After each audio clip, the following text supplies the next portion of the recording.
Doesn't seem to be a very vibrant morning. Good morning, everyone.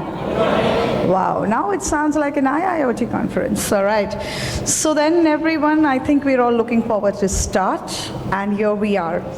For those of you who have requested us to alter the temperature, we're not ignoring you, we're working on it, so don't worry. I guess it'll all fall in place. Let's get going with this conference that we're all looking forward to. We'll begin on a wonderful positive note. In India, we do it by lighting the lamp, for which I'm going to call upon the steering committee members to please step forward, along with the Board of Governors and, of course, the IIoT committee members. Gentlemen, can you please step forward?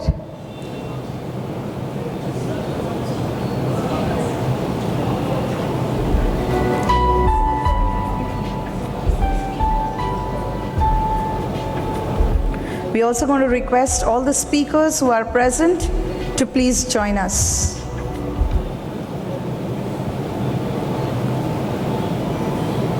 Thank you, sir.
Difficult to hold on to the flame because probably, gentlemen, all of you are pretty cool.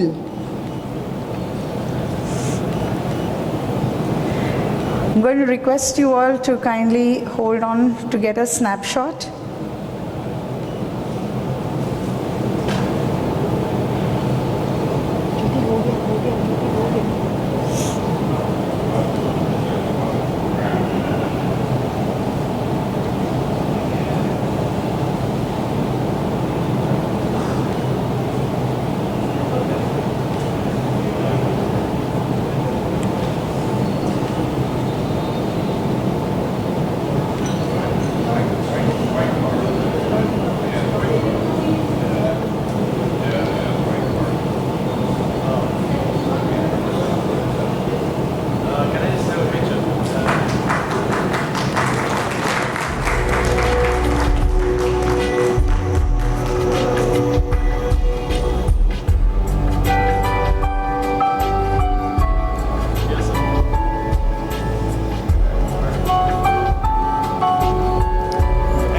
Thank you, gentlemen.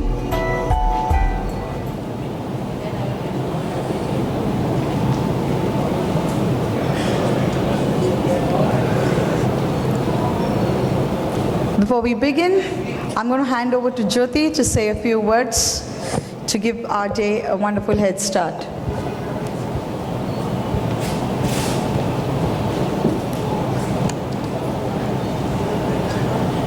Thank you, Lavina. Good morning to all of you.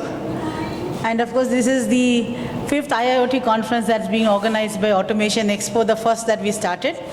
And I'm sure it's going to be great. So the welcome address will be given by Dr. Keyur Vora.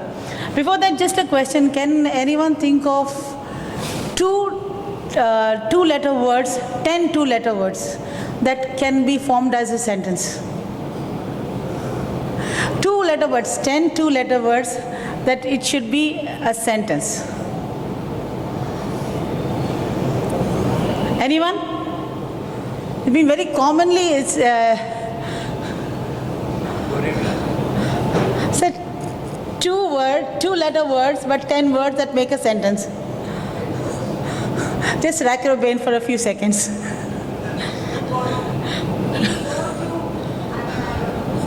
Okay. So it is, if it is to be, it is up to me.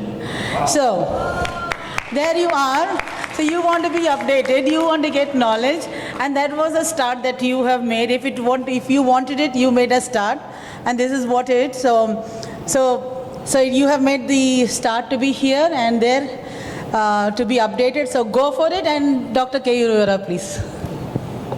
Jyoti, that was lovely. Thank you so much.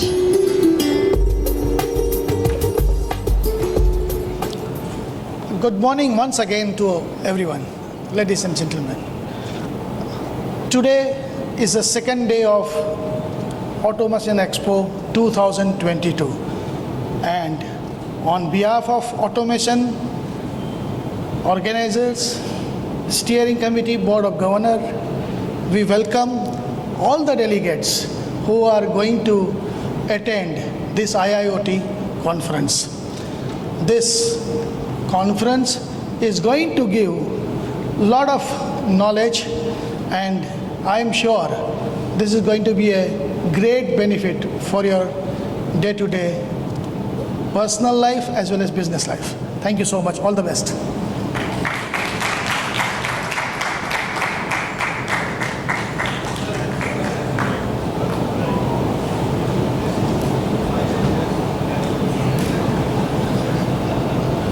We shall now proceed with the conference.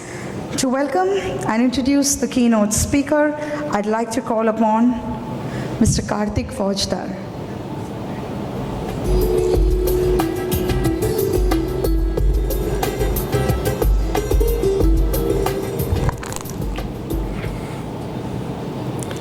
Good morning, all of you.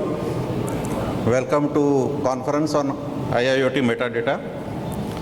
It is an honor and privilege for me to introduce a very learned professional and leader of automation fraternity, who is Mr. Ted Masters, President and CEO of Fieldcomm Group, United States. Mr. Ted Masters has held leadership roles in a wide variety of technology companies supporting the process industry for over 30 years.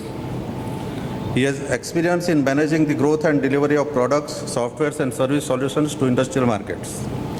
His career has been centered around the conversion of operational data into actionable intelligence and helping users make better decisions to capture the value by integration into business systems and processes. Join me in welcoming Mr. Ted Masters, President and CEO of Fieldcomm Group, United States. Thank you.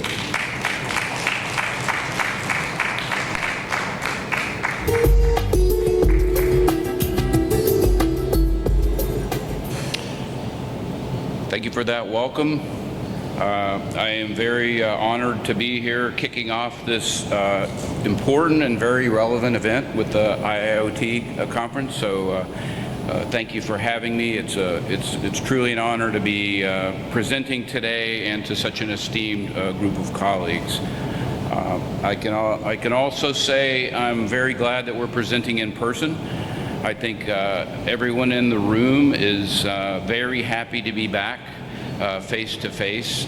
The turnout of this conference is just fantastic. I've been to conferences around the world, and I think it's just truly a testimonial to the collaboration of people coming together. So this is great. I love coming back to India. We were coming every year. It's been a few years. So I'm just happy to be back here. I have folks ask me all the time, well, what do you love so much about India?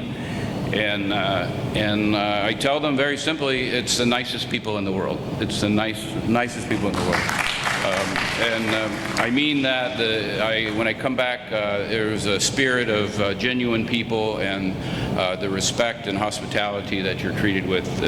You have to come here to experience it. So I'm very pleased to be back face to face. Also, the food is another factor. I really like the food. Indian food has gotten very popular in the U.S. Like, we go very often, there's lots of restaurants, but you have 2 or maybe 3 items. This is how Americans eat, and then you slop it all on the plate together. But here you have many, many things. You eat all kinds of different things. I could never order because I don't even know what I'm eating, but they're all very delicious. So the people and the food, I picked the people, but the food is a close second. So happy to be back to India. It's also very special to be back to India on the Independence Day, the 75 years of Indian independence. So I'm very, I think it just makes it very special for me to come back at this grand occasion for India. And I hear a lot of discussion about what India needs to do to become a fully developed country in the next 25 years. And all of us are professionals, and we talk about, what are we going to do next to really achieve these goals. And we're going to talk a little bit about that today, I think, because technology is a key part of that. But I think we're always remiss in seeing, how far we've come. And, India has come a long way in the first 75 years, and we don't talk about that as much as we probably should have. But from a Fieldcomm group perspective, India has been an innovator of technology, and our field device protocols, Foundation Field Bus, India has been a leader, and heart and data in the field device. So I commend India on how far the country and the companies have gone with technology and innovation. I have a spoiler alert. We're going to have something at the end of the presentation today that will show you an example of some of the success. But yes, we have to move on to the next 25 years, and technology will be a key part of that. Embracing the IIoT, I think, will separate those countries and companies who are successful and who are not. So the next 25 years is key, and I think this is a very relevant topic of embracing the IIoT and new technologies. And I think you'll hear a lot about those from a lot of the speakers today, the new technologies that need to be implemented to take advantage of the IIoT. We're going to talk to you about something that I think is even more important, because this revolution of IIoT, something that we've got to be mindful of. Yes, indeed, it is a revolution. Things are changing. IT is merging with OT. Data is going to the cloud. All kinds of uses to turn data into value. But what may be the most important part is how you get there. You don't just take what you have and make a complete change to go to new technologies. You've got to embrace the way to get there and to handhold each individual plant and company with the technology that they have and the investments they have installed, and help them migrate to that. So I'm going to show you a couple of videos today about some technologies that will do just that, how you can move, because the revolution of IIoT needs to be executed in an evolutionary way. So we're going to talk about that a lot today. So first, let me get right into it. I want to talk just a little bit about Fieldcomm Group. You may recall we started out as a field device communication protocol organization, and we made a change back in 2017 where we merged HART and Foundation Field Bus. At that time, we were 331 members, and we have changed our direction around digitalization, and now grown up to over 400 members now today. That growth has come in a number of ways. It's come regionally. India has been a big part of that growth, as I said, as strong members and innovators of Fieldcomm Group technologies. So a lot of that has come geographically, but a lot of it has been born out of the fact that from a strategic viewpoint, Fieldcomm Group is much more than developing field device protocols. As I mentioned earlier, we need to develop technologies that bridge companies into digitalization. And that's what we're going to talk about today. Now with many more technologies outside of field device protocols, we have integration technologies, we have information models, and we're creating standards for all these things, which has driven a lot of the growth in membership. We believe there are really 4 key components to creating and implementing a successful IIoT transformation. Device integration, information modeling, advanced communications, and multi-vendor collaboration. So I'm going to talk about each one of these as I go through the presentation.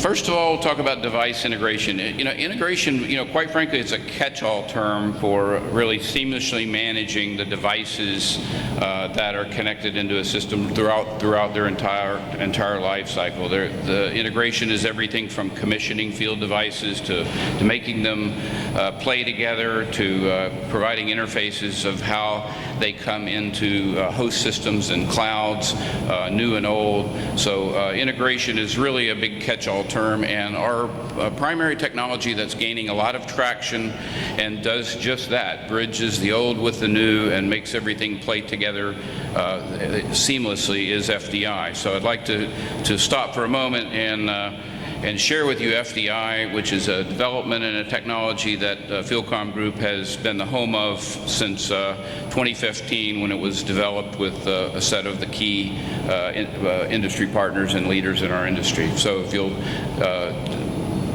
for a brief introduction of FDI, I'd like to just take a moment and show you this short video. What is FDI? FDI is an internationally standardized solution for process automation, device, and systems integration that dramatically simplifies software installation and maintenance, as well as communication between enterprise-level systems and technologies on plant floor. Before FDI, individual devices often came with hundreds of files to address different systems, configurations, and interfaces. With FDI, a single device now uses one file to provide data and process values to all systems. An FDI system is made up of 2 parts, an FDI device package and a host system. The FDI device package is a standardized container of all files necessary to describe a field device to a system and a person, including the device description, user interface, and device documents such as wiring diagrams, manuals, certificates, etc. All of these elements are packaged together in a digitally signed FDI device package. An FDI host system in process control can be a DCS, PLC, an asset management application, or even a configuration tool. FDI host systems are made up of an FDI client and an FDI server.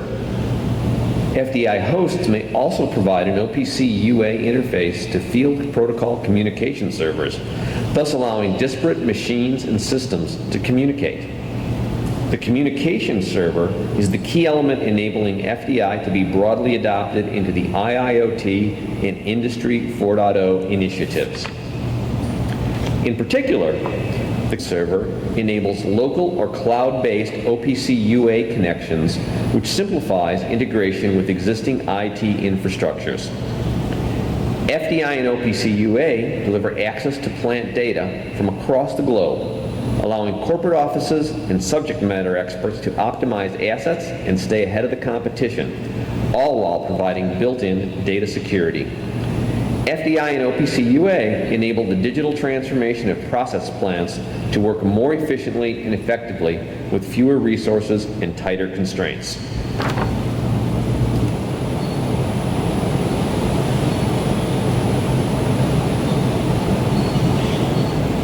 So FDI is a great technology really for bringing in all types of field device data, regardless of the protocol, regardless of the device. It's all through that one common element of the device package. So it's a key integration technology for us.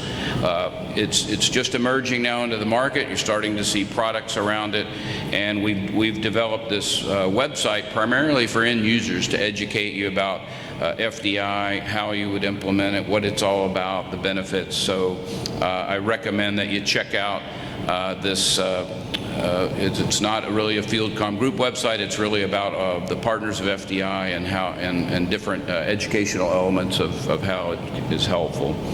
As far as the progress on FDI, we are all of our registered field devices now require an FDI device package, and we are pleased to report that now we have over 100 registered devices on FDI. So we're really getting some traction in the marketplace.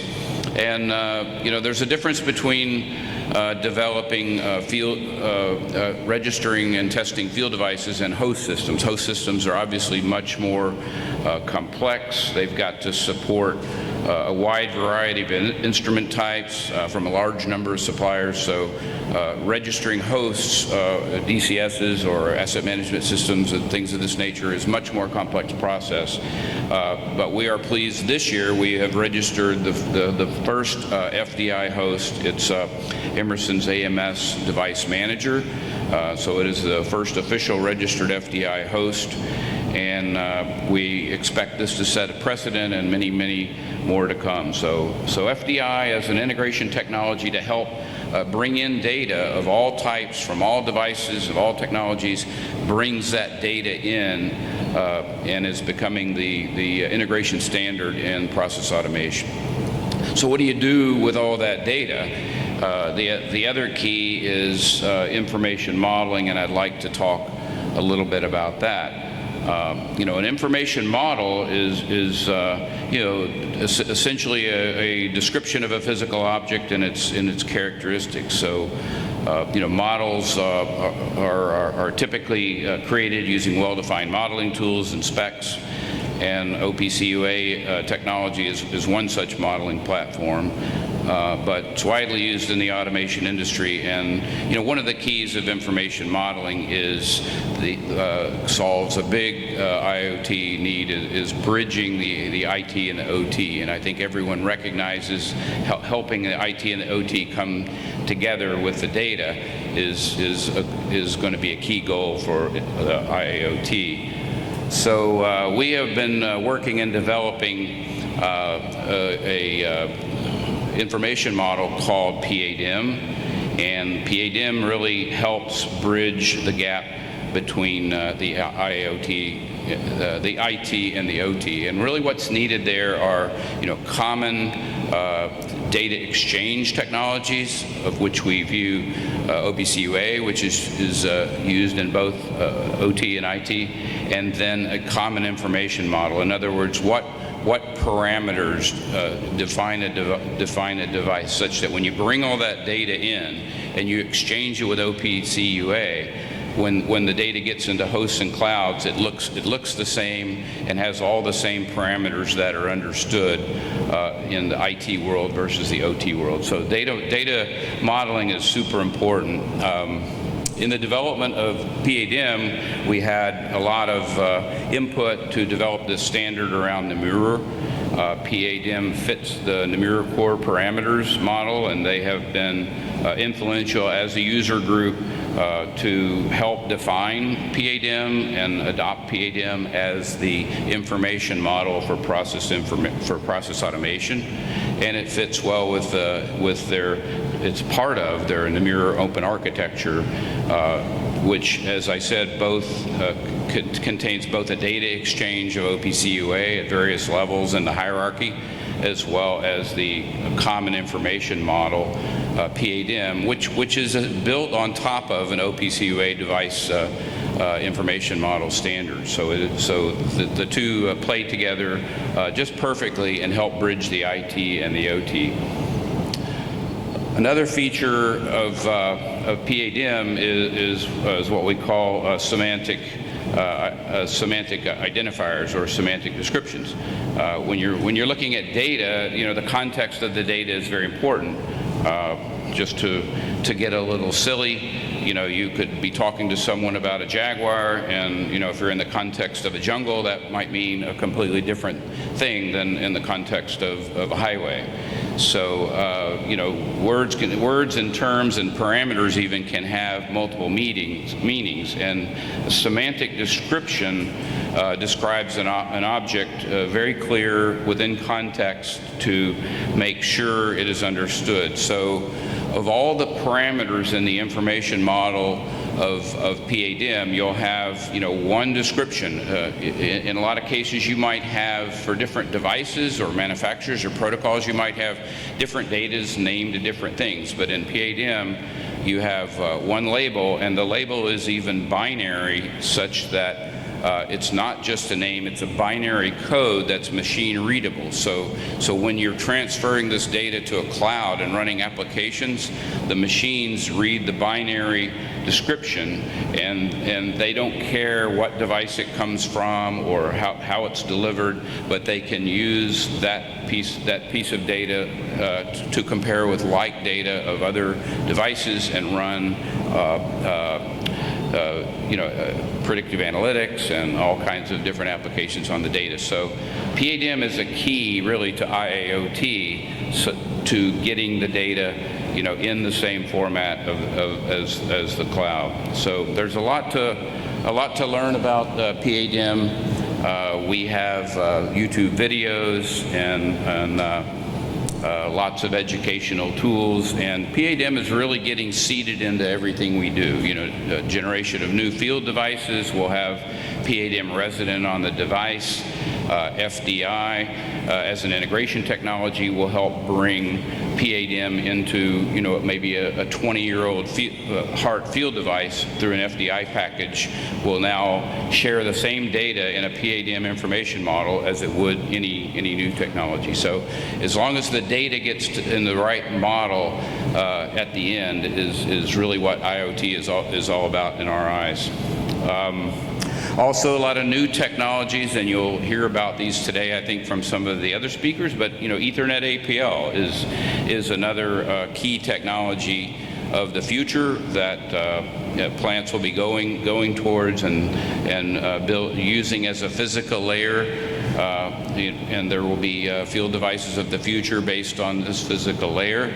And one of the keys, again, or two keys, I'm sorry, are how do you bridge the IT and the OT? Well, Ethernet APL has the flexibility for all kinds of things to run on top of it, different protocols and data exchange technologies. So, with OPC-UA and PADM running on the physical layer of Ethernet APL, they provide this bridge to putting data in a common exchange format and in a common information model to the cloud. So we feel that that's going to be the key to bridging the IT data with the OT data, which is a key component of IoT. Moving along to communication, advanced communication is certainly another requirement for embracing the IoT and implementing digitalization. Of course, Fieldcomm Group started out with communication being a digital communication on a 4 to 20 milliamp HART device. So we started out with very simple routes 25 years or so ago, and now we have all kinds of communications protocols and technologies that you probably are already aware of many of them. We'll talk about some of the new ones and some of the new ones that are helpful in terms of evolving existing plants to IoT. First of all, wireless HART has really gained a lot of traction. It is now, there are registered products from many different companies, and we have on our website a wide variety of wireless HART products from a wide variety of companies, and we see this as a really nice way to bring in additional data for IoT without the cost and bother of running field wiring to remote places and things like this. So wireless HART is one of our communication technologies that's purely digital, of course, and gaining a lot of traction. The other one that's really key is in a recent development of Fieldcomm Group is completing the development of HART IP. So instead of just HART, now we have HART at the speed of IP, and this is really a fantastic tool to migrate using the same and very common structures of HART into your future digitalization plans. So why is this important? Because really the trends need something like a HART IP. I mean, Ethernet is obviously gaining more prevalence in our plants today, and as Ethernet proliferates, users are going to need to add new physical layers such as the APL into their infrastructure. So using HART's high-speed cousin, if you will, HART IP, this will minimize the inevitable disruption caused by new physical layers by simply using the same HART you've had in the plant for years and years, only at IP speeds that digitalization would require.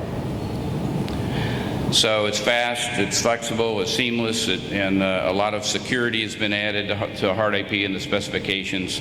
So we view it as a key bridging technology to help you evolve from where you are today with a lot of HART devices into the IoT requirements of the future. So I want to share a short video with you on HART IP and why this is such an important technology to build that bridge.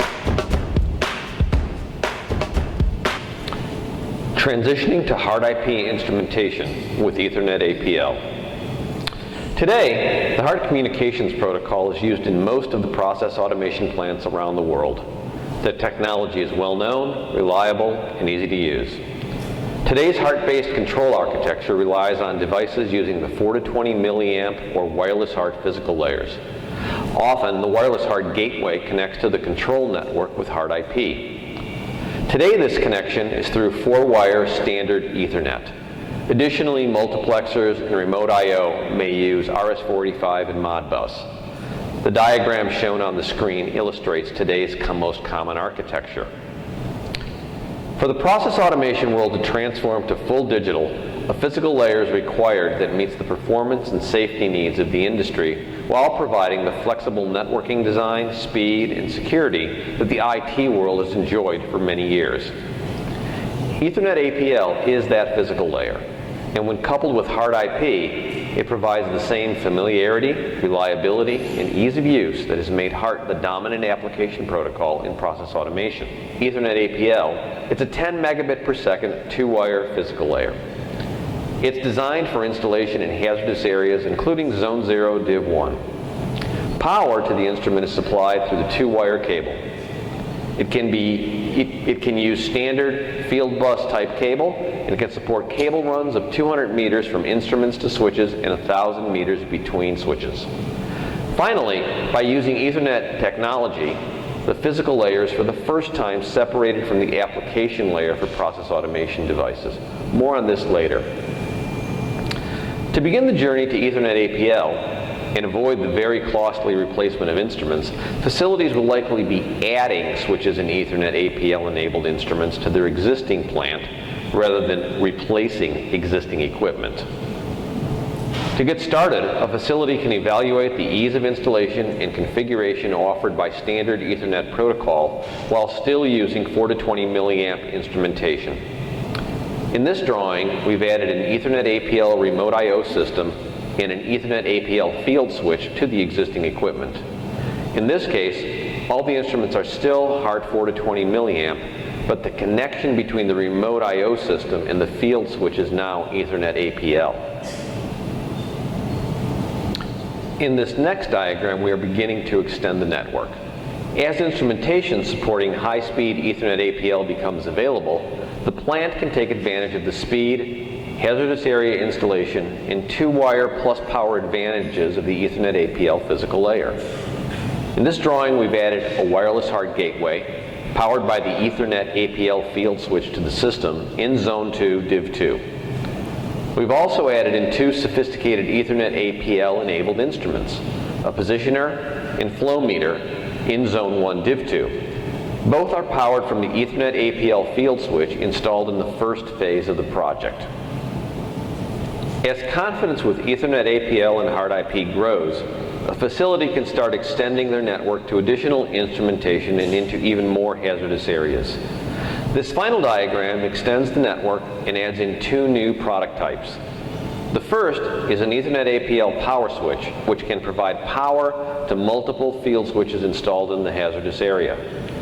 Finally, we've added an IP-enabled imager into Zone 0, Div 1. Why?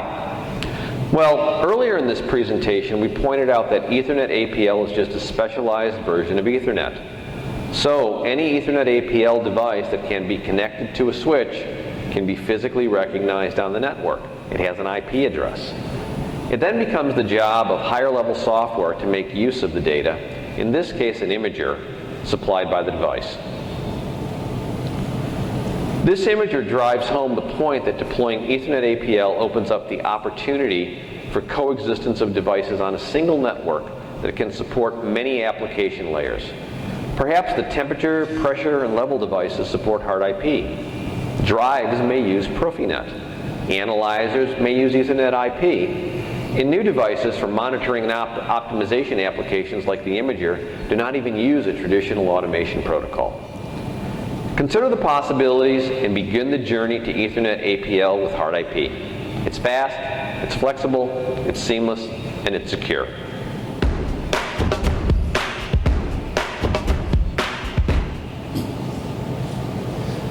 Okay, so we've talked about what I think are really 3 key technology elements to evolving to the IIoT. We've talked about integration, bringing all the data in, old or new, regardless of the type of device or supplier brand or field device protocol, to get it all in a common way with the FDI device package. We've talked about information models. Once we get the data collected, with common data exchange technologies and information models, we can have the data look exactly the same so that we can run IIoT analytics and things like this on it. And we've talked about advanced communications over different physical layers and higher speed protocols.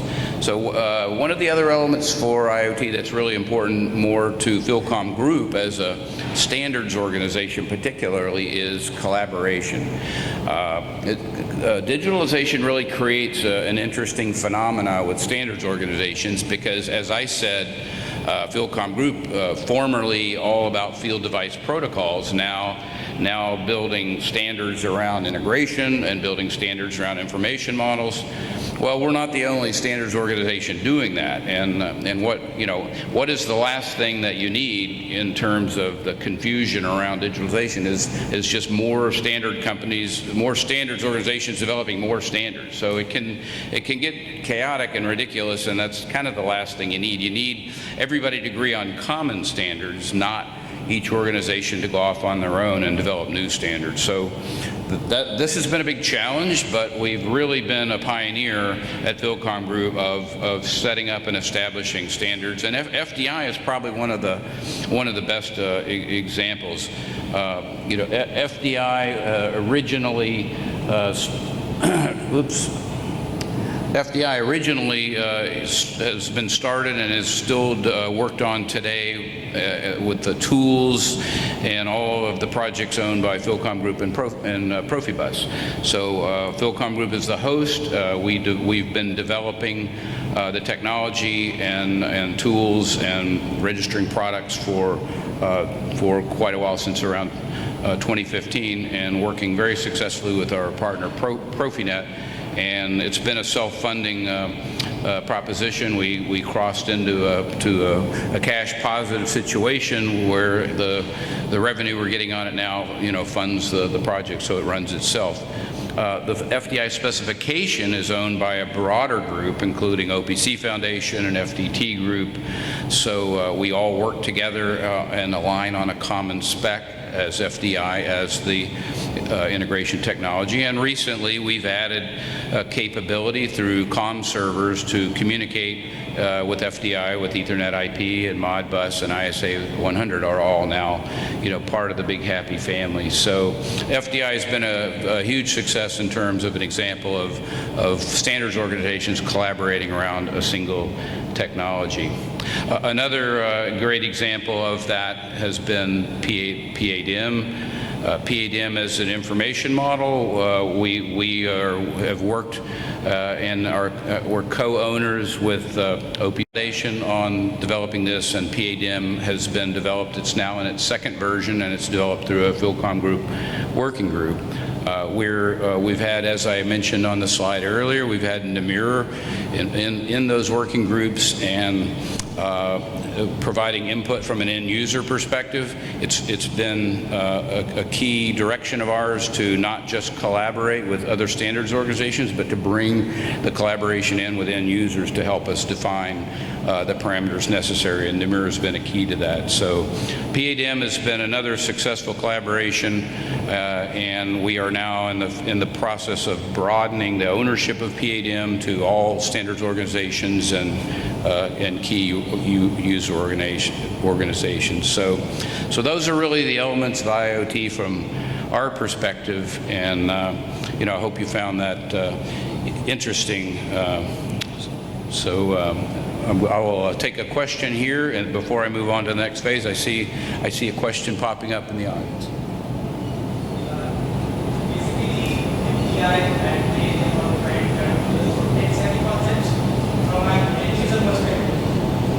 One second, I'll give you the microphone.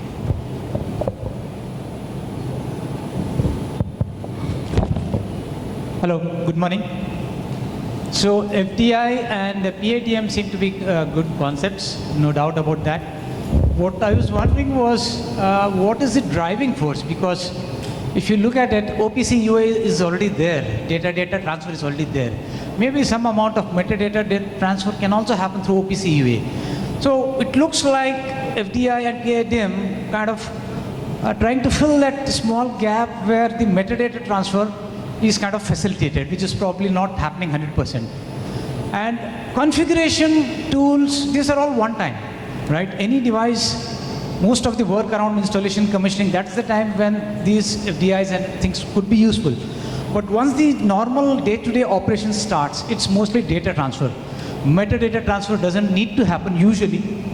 So the value addition of PADM or FDI in the daily operations seem to be, slightly, I may not have understood, pardon me for that, but then it looks like it doesn't come through well unless it is a vendor-driven initiative, like maybe Siemens and Honeywell. If they feel the need for that and Fieldcomm is facilitating that, great, no doubt. Maybe if you can help throw some more light on that aspect. Sure. Let me try to reassemble that question. That's a long question, but I think your question is, given OPC UA, what's the value of PADM, and how does FDI add value, or is this if I could oversimplify the question? So that is a good question, and so I guess the way I would look at that, and why we're working with the OPC Foundation as co-owners of PADM is it is based on, as with FDI, they're both based on the OPC UA standard field device information model. But this is a very lengthy, complex model. So what PADM does, it takes the core parameters of a field device that end users want to see and makes a subset out of that information model. But it's built on the OPC information model, but it's a specific subset of parameters. In other words, if you're looking at different field devices from all over? Do you want to look at that entire model, or do you want a deeper dive into the parameters and the descriptions that are necessary for process? So it's a very specific model that's oriented around process automation end user needs, built upon the OPC UA model. And FDI adds the benefit. Let's just talk about maybe a field device of the future that we're planning would be an Ethernet APL field device. Maybe it doesn't even have a protocol. Maybe it has a field device protocol with a second channel of OPC UA. Maybe it doesn't even have a field device protocol. Maybe it has OPC UA only resident on the device. But it would have a PADM model built right in on that device. So there's really not any need for FDI, for that device, because you can speak in that data exchange and that information model all the way up through the cloud. However, when it's sitting next to a 20-year-old hard device, it doesn't have PADM built on it or the information model. So here is an opportunity where that with a device package in the FDI server, that this hard device can put the data in the same format as PDM sitting right next to a new device. So we think the short answer to your question is that the PADM is a very process automation specific set of parameters that's built on top of OPC UA device information model, and FDI is a integration method that can bridge all kinds of different field devices and protocols, but in the future may not be necessary with those protocols built right on the device. So I hope that added some color to your good question, but obviously that could be a much deeper technical dialogue. So at any rate, I think I may be running a little short on time, and I have what I would call the brightest moment of my presentation coming up, because I talked about at the beginning how successful India has been already as an innovator of technologies, and where the rubber meets the road in terms of performance is what we have call our Plant of the Year award. And the Plant of the Year recognizes innovation of using Fieldcomm Group technologies, and it's really the only public award presented to an end user to recognize their application and the value that they've gained from the technologies, and into quantifiable savings and improvements in safety and operational excellence. And we have had the Plant of the Year award for 20 years. We've had one plant already in India, but from all over the world, we've had some of the largest Plant of the Year winners, which are all on the cover of the Control magazine, and a big honor every year. As I said, the winners of the Plant of the Year have collectively reported an operational expense saving of $150 million. So these are all plants who have exhibited huge benefits and savings by using the technologies, which is often pretty hard to qualify. So what we're honored here today is to honor the 2021 Fieldcomm Group Plant of the Year winner, HMEL. I'm very pleased to honor them. Strategically positioned in Bathinda, HMEL's Guru Gobind Singh Refinery is an industrial anchor for the economic development of northern India. It sits at the northern terminus of a 1,000-kilometer pipeline from Mundra on India's west coast, where tankers deliver their refineries' raw inputs from abroad.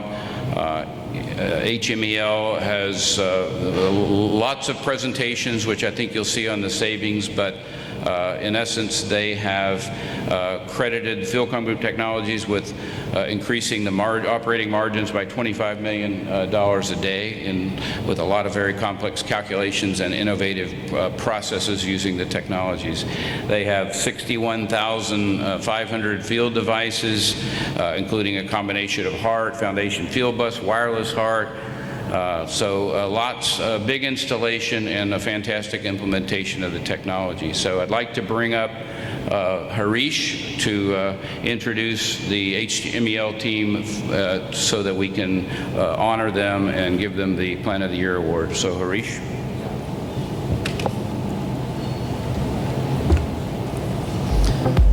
Well, we are really privileged to have people from the HMEL plant here today amidst us. Mr. Krishan Tuteja was supposed to join in, but unfortunately because of some plant emergency he could not come. But Mr. Jatinder Kansal, who's the Assistant General Manager Reliability, is here with us. And Mr. S. Prem Kumar, who's the General Manager Maintenance, is amidst us. Let me request Mr. Ravindra Goyal to escort them to the stage, please.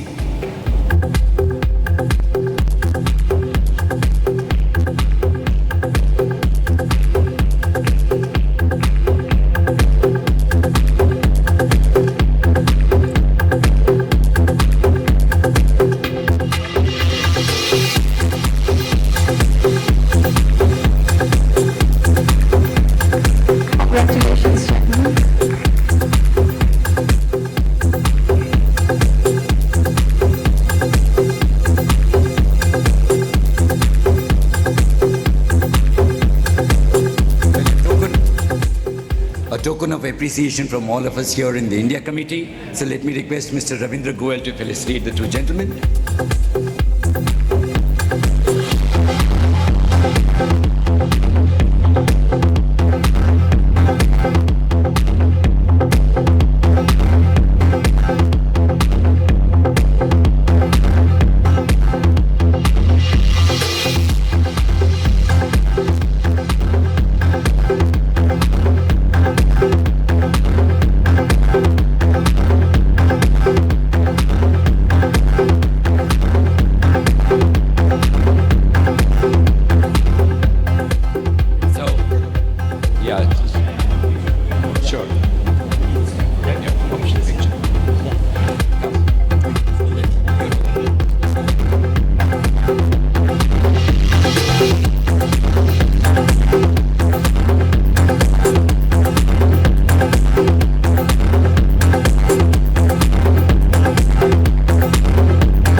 Good morning. At the outset, on behalf of HML, sincere thanks to Fieldcomm Group to recognize HML as ultimate winner for Fieldcomm Plant of the Year Award 2021.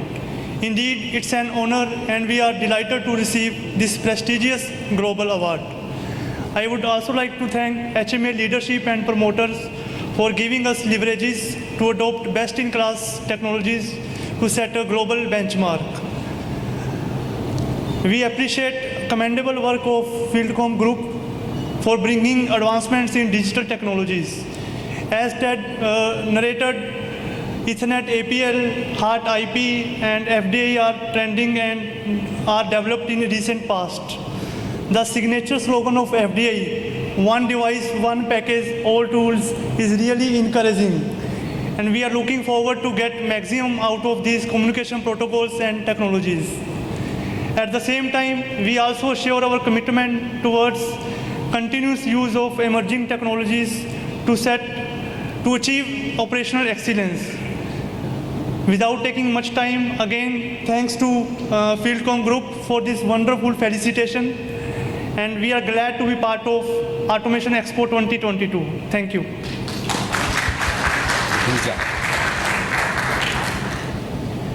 Thank you again. Congratulations to HMEL, and I do have a parting gift for you as well.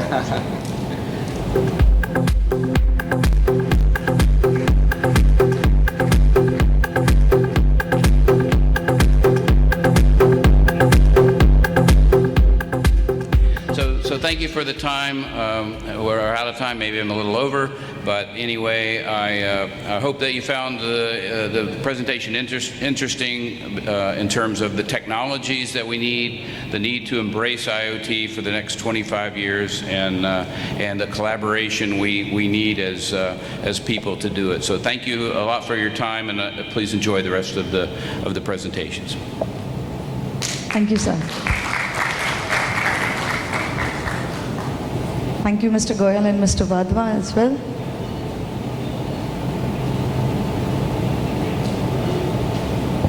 I'd like to now call upon Karthik sir once again to please felicitate our speaker. Mr. Master, can we have you center stage, please?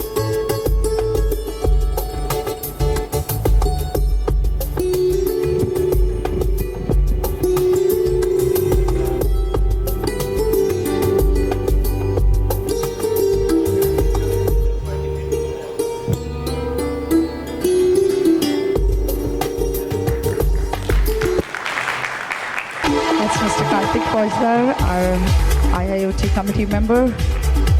So I'm going to ask you to hold on to introduce our next speaker. All yours.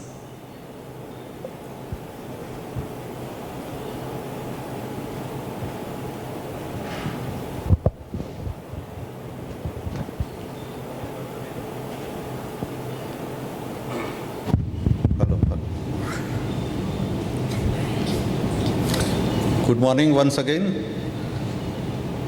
I have honor and privilege to introduce multifaceted personality, Mr. Sunil David, advisor and consultant to startups, ex-regional director IoT AT&T India.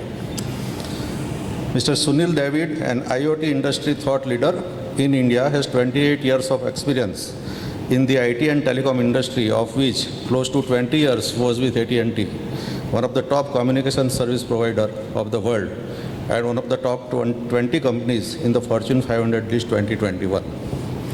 In his new phase of life, Mr. Sunil is advising and consulting AI and IoT startups that are aspiring for the next level of growth in the areas of smart and connected supply chain, sustainability leveraging technology, smart manufacturing, cybersecurity, etc.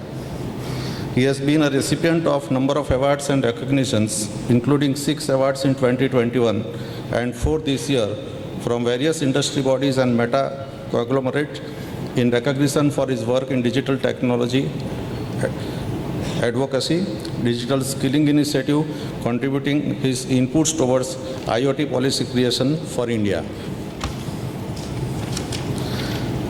Sunil has also written a number of articles for various B2B publications, IEEE and online media content providers on topics related to use of IoT in shipping industry, metaverse, supply chain digitalization, industry 4.0, digital transformation, disruptive technologies, 5G, IoT platforms, and security, etc. Please join me in welcoming Mr. Sunil David. Thank you.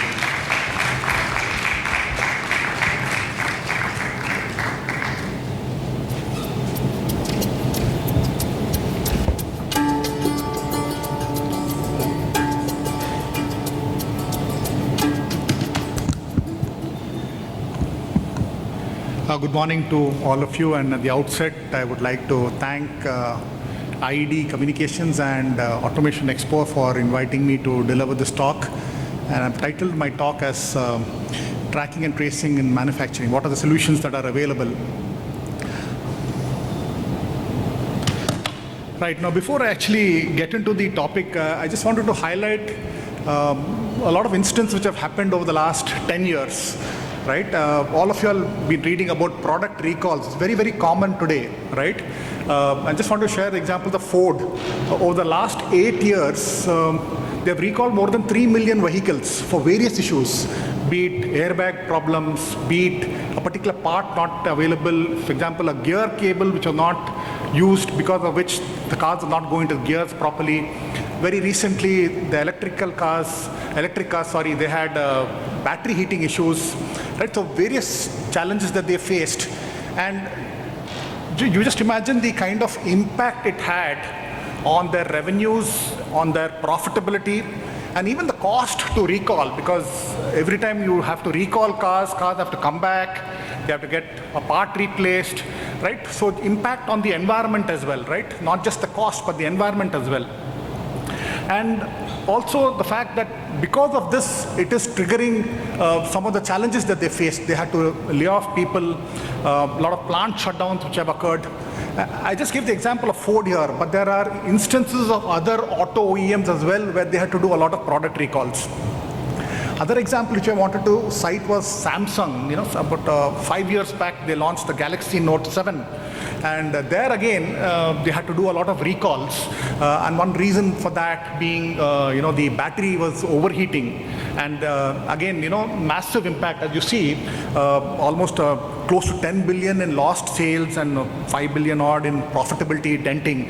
Now, while they were impacted from a profitability and revenue standpoint, the impact to the brand of the company, short-term visibility, right? Short-term impact to brand.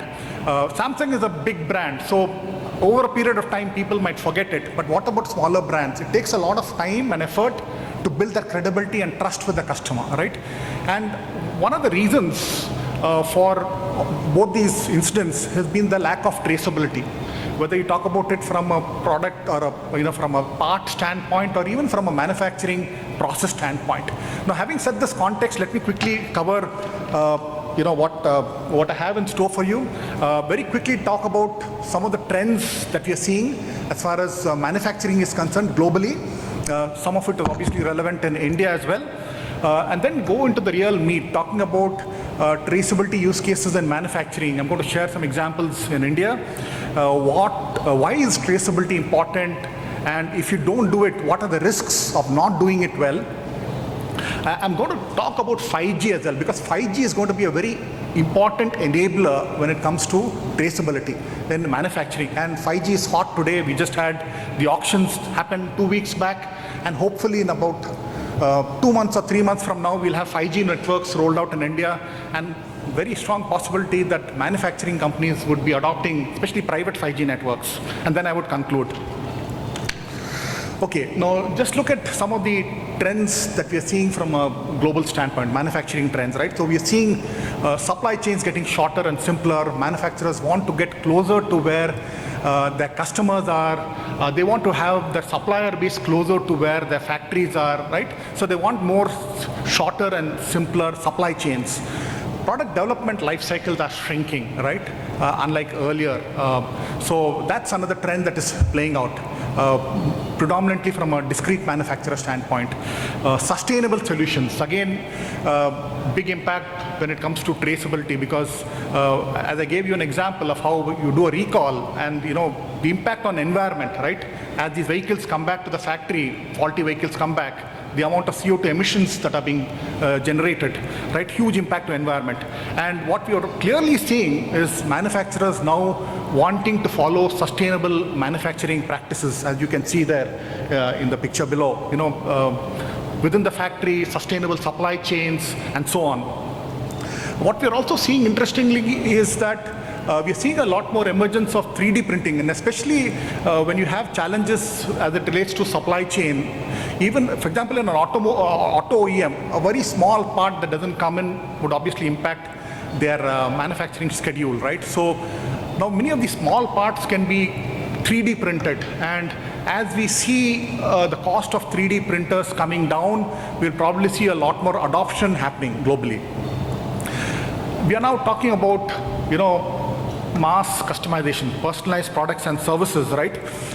So manufacturers have realized that we are in a experience era, as I would like to call it, right? Customer experience is what differentiates one manufacturer from the other. And what would really be a differentiator would be how do you ensure that you're able to provide that level of customer experience. And if you're able to provide personalized products and services with a lot of technology fused into that, starting with the IoT, and then you fuse AI layer by layer, and when you start gathering insights in terms of how a customer is using those products, That will go a long way in trying to improve customer experience. And the big challenge that we are all of us confronted with today, whether you're talking about it from an India standpoint or globally, is the fact that we are definitely facing issues related to talent. We do not have sufficient talent, especially when you're talking about manufacturers using a lot of technology today. Many of them are early in their start. Some of them have fairly mature, but you need the right people with the right level of skills to be able to work with all these digital tools, especially how do you leverage data, because data is a strategic advantage, right? It is a strategic asset for any organization. Now, I kind of bucketed the traceability use cases into 3 parts. So first one is, I'm actually starting from the right side. What happens within a factory, right? You have machines, you have assets, people, right? So a lot of use cases that you would have seen is about how do you monitor machines, improve OE, and so on. But when you talk about traceability, you want to track all parts coming into the factory, finished goods going out, and you would also want to track all the material handling equipment inside a factory, right? So a lot of use cases for tracking and tracing within a shop floor.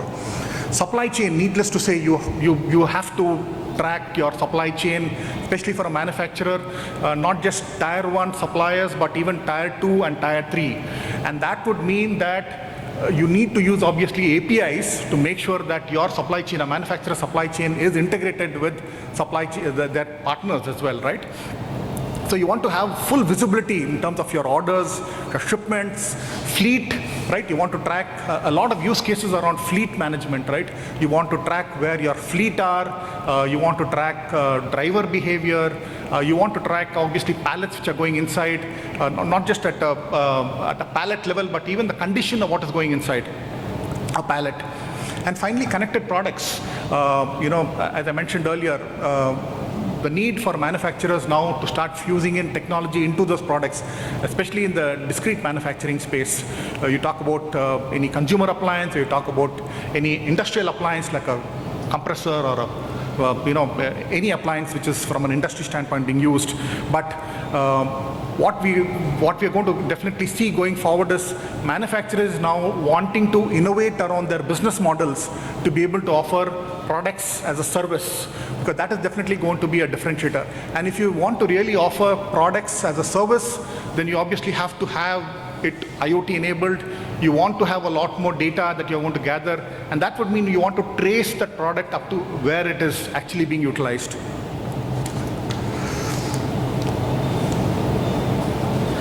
Now the question is, why would you need IoT-enabled traceability, right? So it's always going to be a layered approach, right? So when you talk about traceability, and when you're going to use sensing devices, you could use RFID, which is very common today. You could use Bluetooth, low-energy enabled tags. I'm going to share an example of that. Of course, you could use sensors also that will be able to track a condition of any asset, right? So I found a very interesting definition, very, very relevant definition as to why traceability, and the definition is the ability to trace the history, application, or location of an entity by means of recorded identifications. So it's very important that last 2 terms, the recorded identifications, when you're tracing it, you got to record that, right? And what were the challenges, or what are the challenges still that are prevalent today when you talk about traceability? So what we clearly see today is that it is done retrospectively, right? Reacting after something has happened. It is done manually, and that would mean there is prone for errors. It takes time, and it is expensive, right? So these are the current challenges that many manufacturers are facing today who have not enabled any kind of track and trace solutions within their shop floors. Now, what would be the benefits when you would implement a fully enabled track and trace solution? So first and foremost, you're going to get real-time data at your fingertips, right? That's important. Quality, predictive quality, and quality is a given today. And I'm going to give you an example of how you could use computer vision, for doing a measurement of quality. Third is traceability, end-to-end product traceability. Compliance, you have to comply with all standards, right? That's definitely a key benefit. And if you're not compliant with standards, then the question is, how are you going to show differentiation, right? And the most important benefit, of course, is cost savings when you implement traceability. Now, I just wanted to, while this is an example of how one can use IoT and blockchain in a food processing industry, I gave that example. I know this is a conference which is meant for manufacturing, but I just wanted to illustrate the point that it is always going to be a combination of technologies that needs to come together to ensure end-to-end traceability, right? You start with your sensing, and then you're going to have your platform in which you're going to ingest all the data, and that's where you're going to have all your applications run over it, and then you're going to run your AI and machine learning, and you're going to build your models over that. But also, we started to see blockchain as a technology that is being used for traceability. A few weeks back, I was in Indian Institute of Management, Bangalore, and I happened to hear the CEO of McDonald's. He was giving a talk, and he was mentioning to me that McDonald's today, when they're making burgers, the potatoes which they're using in their French fries, which comes along with the burger, they're able to trace where exactly the potato is coming from, which particular farm. So they were able to go to that level of detail in terms of the tracing of a potato. And that is the advantage that blockchain can bring in. So you are able to record your transactions, and once your transactions are recorded, it's immutable, you can't change it, right? So you can actually combine all these technologies, IoT, AI, blockchain, and so on. And this will definitely be pertinent even for a manufacturer. What would be the benefits of traceability? I think the first and foremost important is that to know what the root cause analysis is, why a particular machine has failed, why a product has failed, what was the part that caused that failure, which lot it belonged to, when was it sent, and so on, right? So this recorded identification which I talked about, that will play a very important part there, right? So you get to an in-depth analysis of why it has happened. And that's so important because many times a lot of time and effort, resources are spent trying to analyze what caused the problem. Second thing which you definitely want to do is you want to obviously continuously improve, right? All of us want to do that. So continuous improvement, team members would obviously take responsibility for it. Third is, I talked about quality, and it is a given today. I mean, today when you want consumers wanting to buy a product, you have quality is a given. You got to ensure that the products are of very, very high quality, and so it calls for a very holistic approach through traceability, as you can see here on the right side of the picture.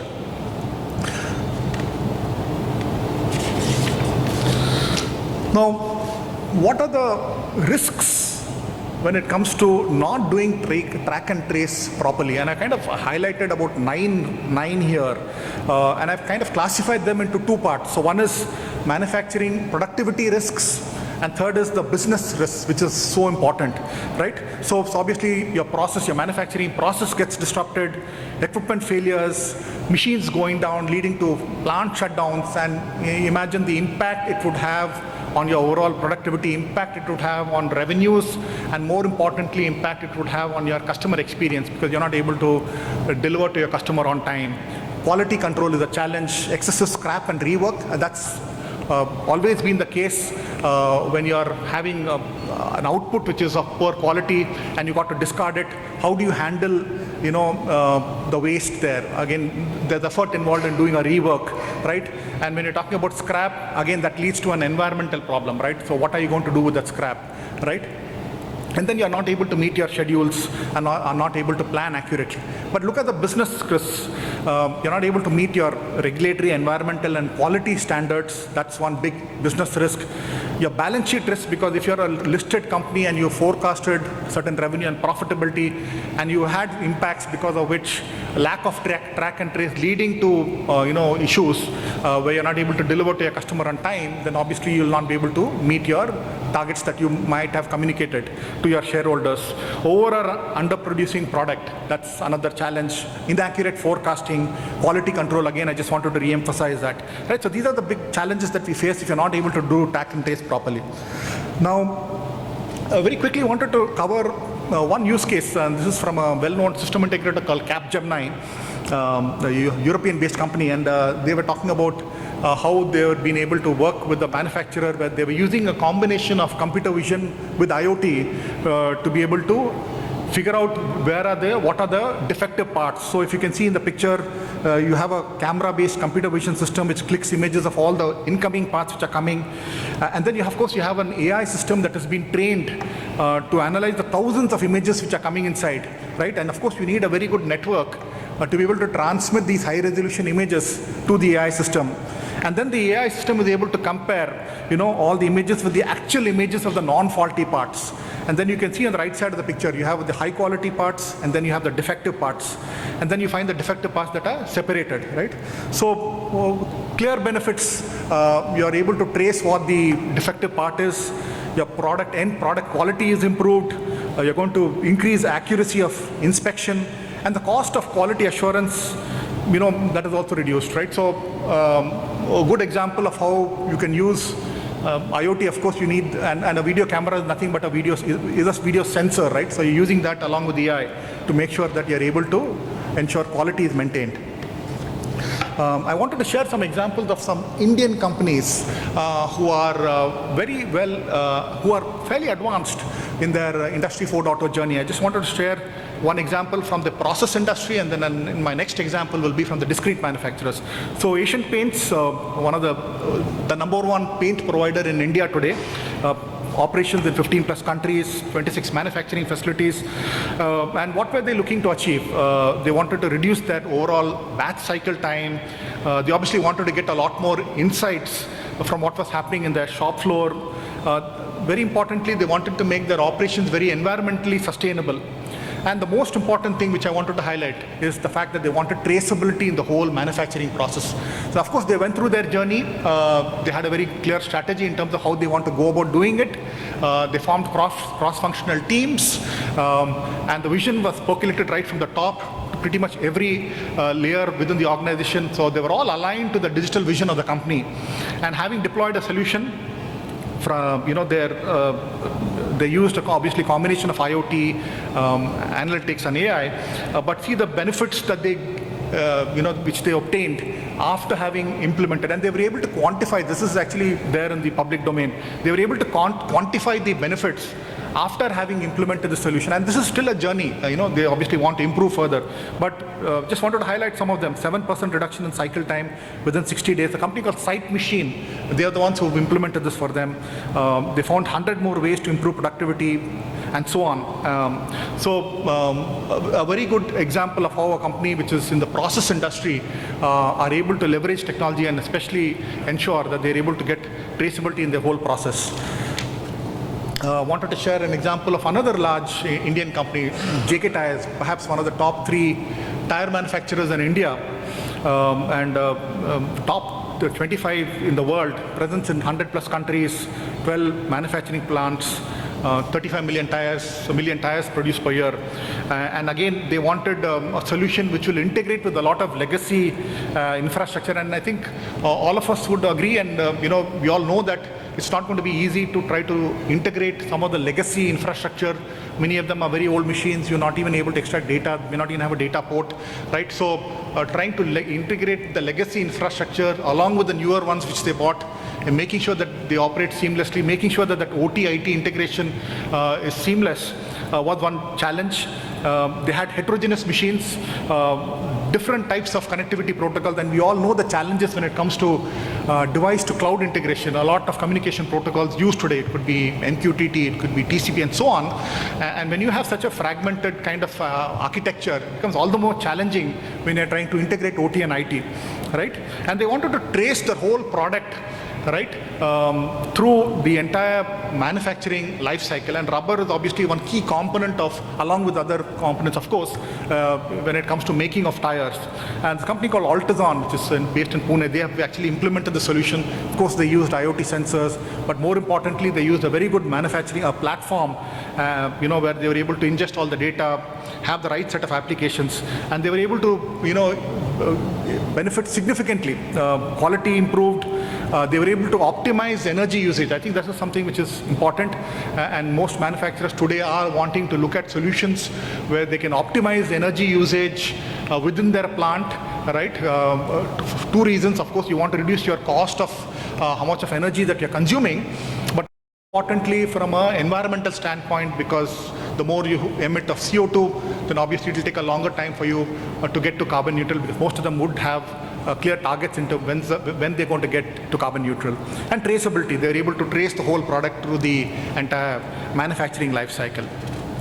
Another example which I wanted to highlight, this is a company called Tagbox, a 6-year-old startup based in Bangalore. In fact, I advised them, and they provide this to a Chennai-based supply chain equipment provider. And the use case was very interesting, a very good example of man and machine intersecting. So here, they have a lot of these material handling equipment in the shop floor, like forklifts, hoists, automated guided vehicles, and so on. And one is they wanted to track the utilization of all these material handling equipment, because these don't come cheap. So you want to track its utilization, who's using it, is the right operator using the right forklift. That was one use case. And also, so while it was tracking people and also tracking all the utilization of the material handling equipment, in many of the shop floors, you might have benches and workstations where a person with a certain level of skill has to work at that workstation. So mapping that person with the right level of skill to make sure that he's working at that workstation, they were able to integrate a solution wherein somebody would have a badge, a smart badge which is BLE enabled, and that is integrated with the HRMS system, and that is mapped to all the material handling equipment and all the workstations there, so that they know exactly this particular person has to work only at that workstation. Because if you have the person with the wrong skill working at the wrong workstation, then that might lead to quality challenges, right? So they were able to track the runtime of the material handling equipment, the shift level staff usage, real-time location of the material handling equipment, especially if it's a large factory, right? A good solution where they needed small BLE tags, very small tags, BLE tags with the right sensor in it, temperature, vibration, and so on. And these BLE tags through Bluetooth communicate to an IoT gateway. And that IoT gateway can be either Wi-Fi enabled or it could be cellular enabled. So it's got the right cellular or network module in it. And from there, the data goes to the cloud. So this is how they've done it. And given that I'm from the telecom industry, having spent 20 years, I just can't, prevent myself from talking about 5G here, because 5G is going to be a very, very key enabler when you talk about tracking and tracing within manufacturing, right? So we started to see a lot of 5G use cases in the West. Many manufacturers in the US, in Europe, are using private 5G networks within a large shop floor. And the benefits of 5G. Just very quickly wanted to tell you that while the previous generations of technologies, 1G to 4G, were all about faster data speeds, 5G is just not about faster data speeds. 5G is promising to alter the DNA of the user experience. You can actually sum up the value proposition of 5G in one equation, which is very low latency. The latency is going to be anywhere between 5 to 10 milliseconds. We're talking about very high availability, 99.59s, extremely high connection density. For example, you could have almost 1 million devices in a 1 square kilometer radius. And 5G by design is very secure. So when you're getting all these combinations together, that would mean much better user experience. And especially in a manufacturing shop floor, when you have so many of these assets, you want to send data in real time. And they could be, especially when you talk about robotic motion control, you really need to have very, very low latency.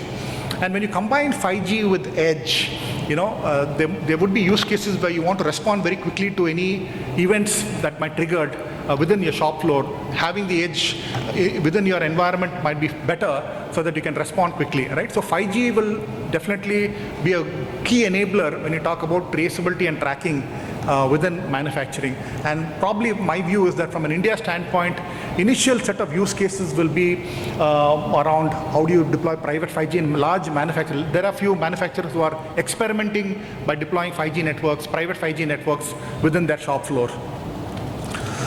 I'm just come to my last slide, and I just want to conclude by saying that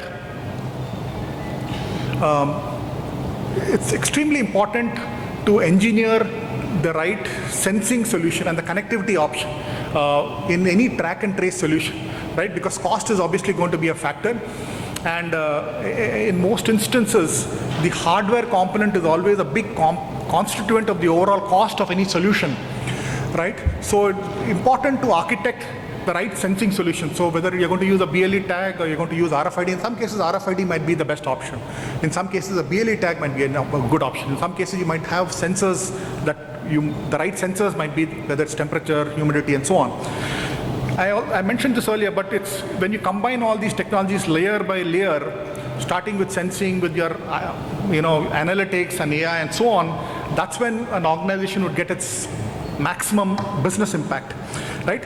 And then of course it's very important that you have to have these seamless integration of all your track and trace solutions with your back-end enterprise systems, be it your MES or your ERP. And not to forget the impact on sustainability and the circular economy, right? I gave the example of product recalls, but impact again on sustainability. And the whole aspect about circular economy, reuse, recycle, and so on.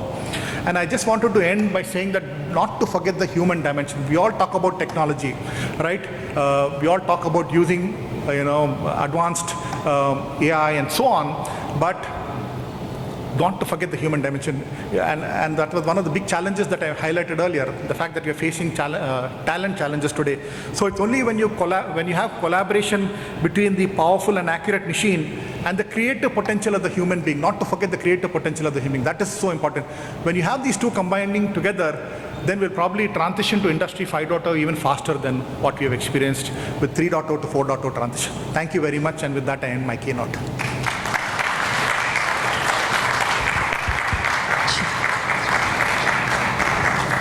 We'd just like to check with the audience. Anyone has questions for sir? Please.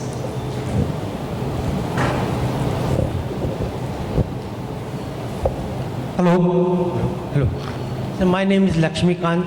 I am coming from Tata Group. Two questions related to your AT&T background. Yeah. And one question related to traceability. Sure. So shall I go on? Can they ask 3 questions? So coming down to your domain of passion or of the Teltonika, what is your say on eSIM? What is the say on what? eSIM. Embedded SIM, right? You're talking about embedded SIM. No, now the concept is that we have got maximum of the people are using 4G with the 4G SIM. Yeah. Now, because of these constant changes, like Microsoft comes in various versions, so SIMs are also getting, and it is headache to the company, to the people, and the e-waste is increasing like anything. Now the concept is that there will be only one SIM, and it will be programmed through some gateway to work as a 5G. So what is your say on that? Yeah, so this we've already been seeing companies using global SIM, the global SIM, where you have the profile of the, for example, I give you the example of AT&T. So when we used to provide solutions, a global SIM which will have an AT&T profile, but can work anywhere in the world. And the advantage is that, so for example, in India, we had roaming partnership with Airtel, Reliance Jio, Vodafone, and so on. So the advantage of having a SIM with a global profile is that when it is plugged into a device and then you power on the device and it is working in a country like India, it will seamlessly switch from one operator to the other. You're not locked to one operator. Unlike today, if you go with an Airtel or a Jio SIM, you're kind of locked to that operator. With the global SIM, you can just seamlessly switch from one to the other. You won't even be aware that you have switched from one network to the other. And India, challenges are there. There are pockets where connectivity is very poor, right? So a global SIM is a very good solution for that. And what we are also seeing is that you talked about embedded SIM, eSIM. You can have a SIM which is soldered onto the network module of the card. You can't remove the SIM. So there also, you won't find people tampering with the devices, because that's a very common problem where people remove a SIM from a device. Practical challenges that we have seen before. When you have a SIM which is embedded in the module, you can't remove it, right? So this is something which is going to just grow, especially when you have use cases where you need a cellular SIM, apart from using other technologies. But global SIM will be a good solution, coming to the question that you had. Seamless moving from one network to the other, definitely possible. Thank you, sir. And one single platform that you can manage all of that stuff, because the same SIM can work in so many countries. Just imagine a global manufacturer having presence in 20 countries. he would have to have a agreement with every operator, Singtel maybe in Singapore providing the network there, maybe Airtel here, maybe somebody in China. But if you have a global SIM, same SIM will work seamlessly in 20 plus countries. One single platform to manage the connectivity. That will be the benefit. But it doesn't come cheap. There's a cost, a premium that one needs to pay for that. Thank you. So I think you have answered my two questions. So my second question I will drop.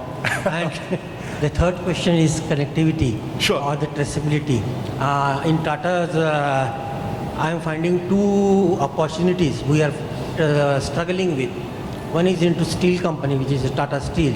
Other is into the Tata Motors electrical vehicles. I will not talk about the Tata vehicles because they are having some other problems that I will talk to you in person. Sure. But in steel company, Tata Steel, the traceability goes up. Means traceability has to go up to a mining industry or a mining place. From mining, we get it converted into iron, iron to steel, steel to slab, slab to billet, billet to coil, coil to slits, slits to design, and everything has to be traceability. Problem is for what we are finding out is that steel does not enable the RFID or existing any of the sensors for tracing, because steel itself, because that works on the antenna and all that, steel being a highly conducting this element, we are not able to find out any source of traceability. So now what we are doing is that a very Indian jugaad, which is now we are copying to Tata Chorus also, is that the barcode with the robo goes to the coil, sends it back and pulls it back. But it is not a fails to many times the coils are dropped and the robos get break out. So what is your, do you have any, or can you throw some light on how to have a traceability in the steel industry? So this is something which I've encountered quite a few times. In fact, companies who told me, especially some of the foundries who told me, who have interacted with that, you know, especially high temperature, how will a sensing device work at very high temperatures? And so this is, in my view, so maybe there are other experts who could answer, but from whatever interaction that I've had, and whatever solution that we were trying to put together, we really could not address that problem, to be honest. And that's still work in progress, because I have not come across any company who can claim that they have a sensor today that can work in very, very high temperatures, and you're able to still transmit data and, you know, somehow extract it and send it to the cloud. So it's a very pertinent question, but I don't think there's still a solution for that, sir, right now. Right, I believe those. So.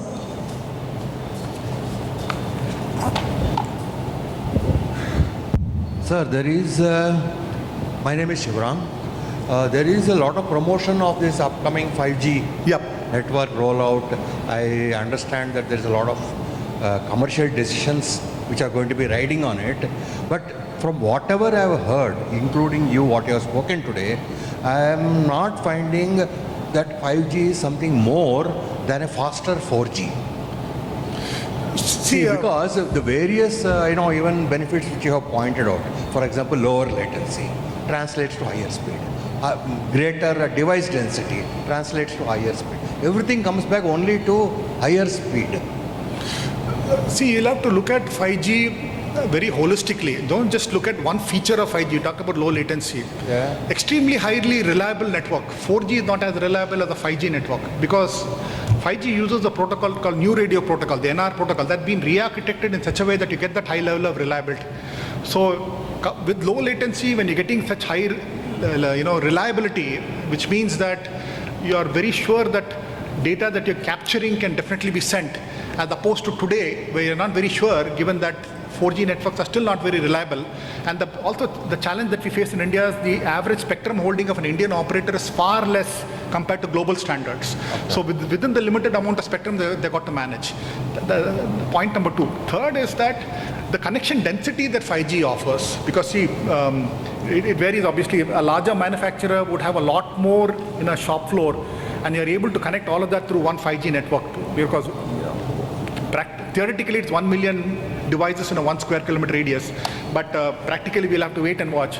But the real beauty of 5G, sir, is 5G will seamlessly integrate with the, with Wi-Fi 6, 5G will integrate with narrowband IoT, which is a cellular technology which is used in, for some use cases. So seamless interoperability of 5G with the other technologies which are already there.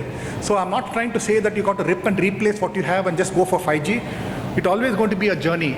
You start with 4G, slowly as you build use cases, then you start using 5G, and then you'll start seeing the real benefit. So that's how we got to approach 5G. Build use cases properly, and then over a period of time, you'll start seeing the real benefit of 5G, sir, in my view. Thank you, sir. Thank you. I believe that would be it with the questions. Let's put our hands together for our speaker. Kartik sir, I'm going to request you once again to please felicitate our speaker.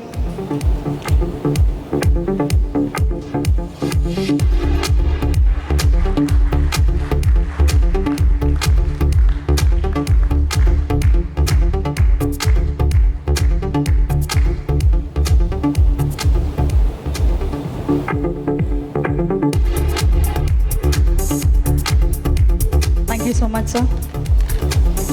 That was indeed very fruitful. I guess we'll go in for a tea break now, wherein you can get to build up a little more energy if it is dying out.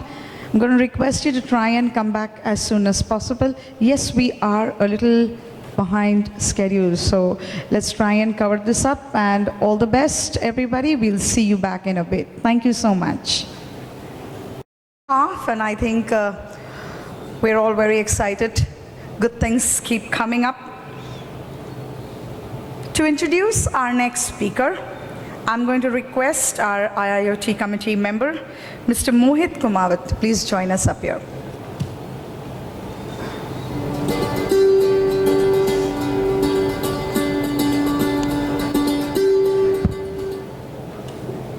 Good afternoon, everyone.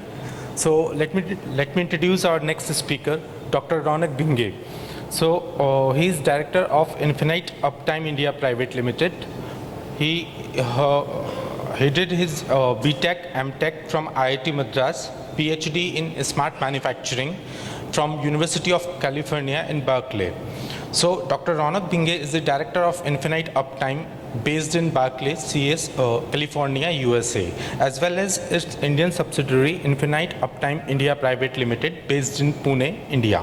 So Dr. Raunak completed his mechanical engineering at IIT Madras before pursuing his PhD at UC Berkeley. He interned at Cummins India for 6 months before his PhD program. So Dr. Raunak started his career at Infinite Uptime in US in December 2015 before he moved to India in January 2017. So Infinite Uptime was listed as one of the top 10 IoT companies in APAC region by CIO Outlook magazine due to its unique product differentiation and patented product delivery. So Mr. Raunak himself has 14 publications and 3 patents in the field of high frequency predictive analysis and scalable machine digitization. He has presented at conferences around the world, being a guest speaker at several manufacturing events, a delegate to University College Dublin. Raunak is currently involved in developing several industrial IoT solutions for the manufacturing and process industries. Infinite Uptime solutions are currently deployed across multiple factories and installed with many equipment around the world, including China, India, Mexico, Japan, and USA. Apart from IoT and mechanical failure predictions, Dr. Raunak is also interested in tennis, bird watching, has traveled to 40+ countries, and a past founder of the bird identification system called AviPulse. So let's welcome Mr. Raunak.